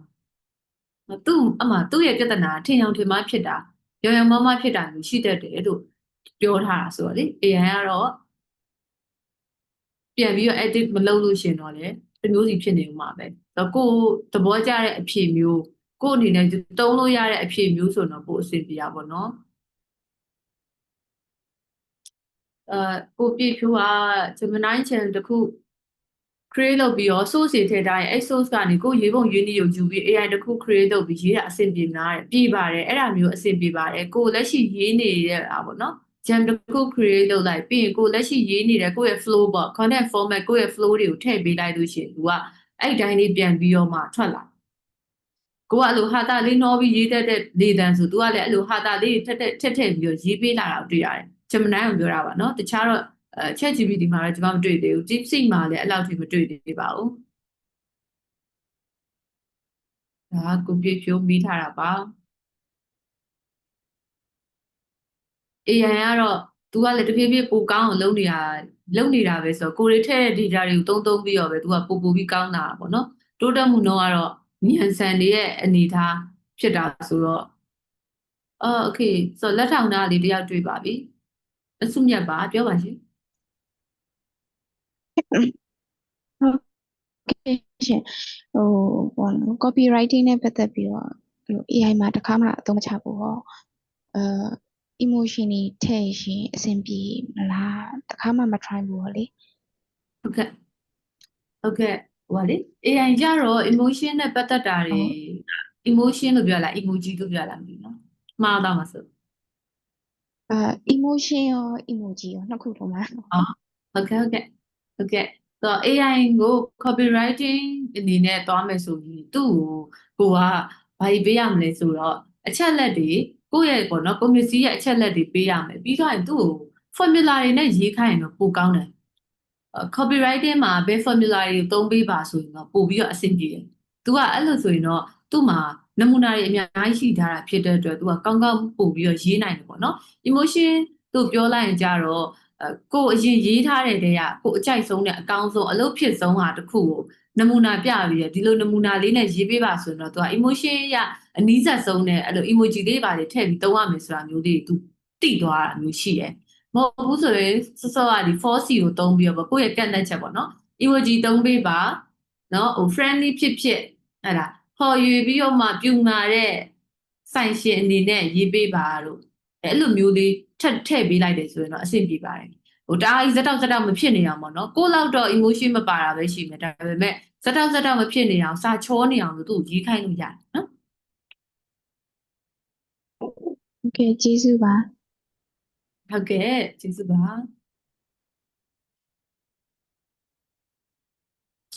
ကဲအဲ့ဒါဆိုရင်မိကုန်းလေးရှိသေးလားနော်ကြံခဲ့မှာဆိုလို့ပါဟုတ်ကဲ့မရှိတော့ပါဘူးချေဟုတ်ကဲ့ဒါဆိုလို့ရှိရင်ကျမတို့ဒီနေ့ content talk လေးကိုအဆုံးသတ်လိုက်ပါတော့မယ်ရှင်ဆိုတော့ဒီနေ့မှာချိန်နေအများကြီးပေးပြီးတော့ဆွေးနွေးဟောပြောပေးရဲ့ teacher ကိုလည်းကျေးဇူးအများကြီးတင်ပါတယ်ဒါပြီးတော့တက်ရောက်ပေးတယ်ပါဝင်ပြီးတော့တည်တည်ချာချာလေးဆွေးနွေးပေးကြတဲ့တက်ရောက်ချင်းစီကိုလည်းကျေးဇူးအများကြီးပဲတင်ပါတယ်ရှင်ဆိုတော့နောက်ထပ် content talk တွေမှာလည်းကျမတို့အားလုံးတူတူပြန်ပြီးတော့ဆုံပါမယ်နှစ်သက်ကြလို့ရှိရင်လည်းအတန်းသစ်တွေမှာလည်းအားလုံးနဲ့တူတူပြန်ပြီးတော့တွေ့ကြပါသေးရဲ့ရှင်အားလုံးပဲတရားလှပတဲ့ညာလေးကိုပိုင်ဆိုင်နိုင်ကြပါစေအားလုံးပဲ good night ပါရှင်ကျေးဇူးတင်ပါတ Good ယ် night ပါ ကျေးဇူးများတင်ပါတ ပါ ယ် ရှင်ကျေးဇူးပါရှင် Bye.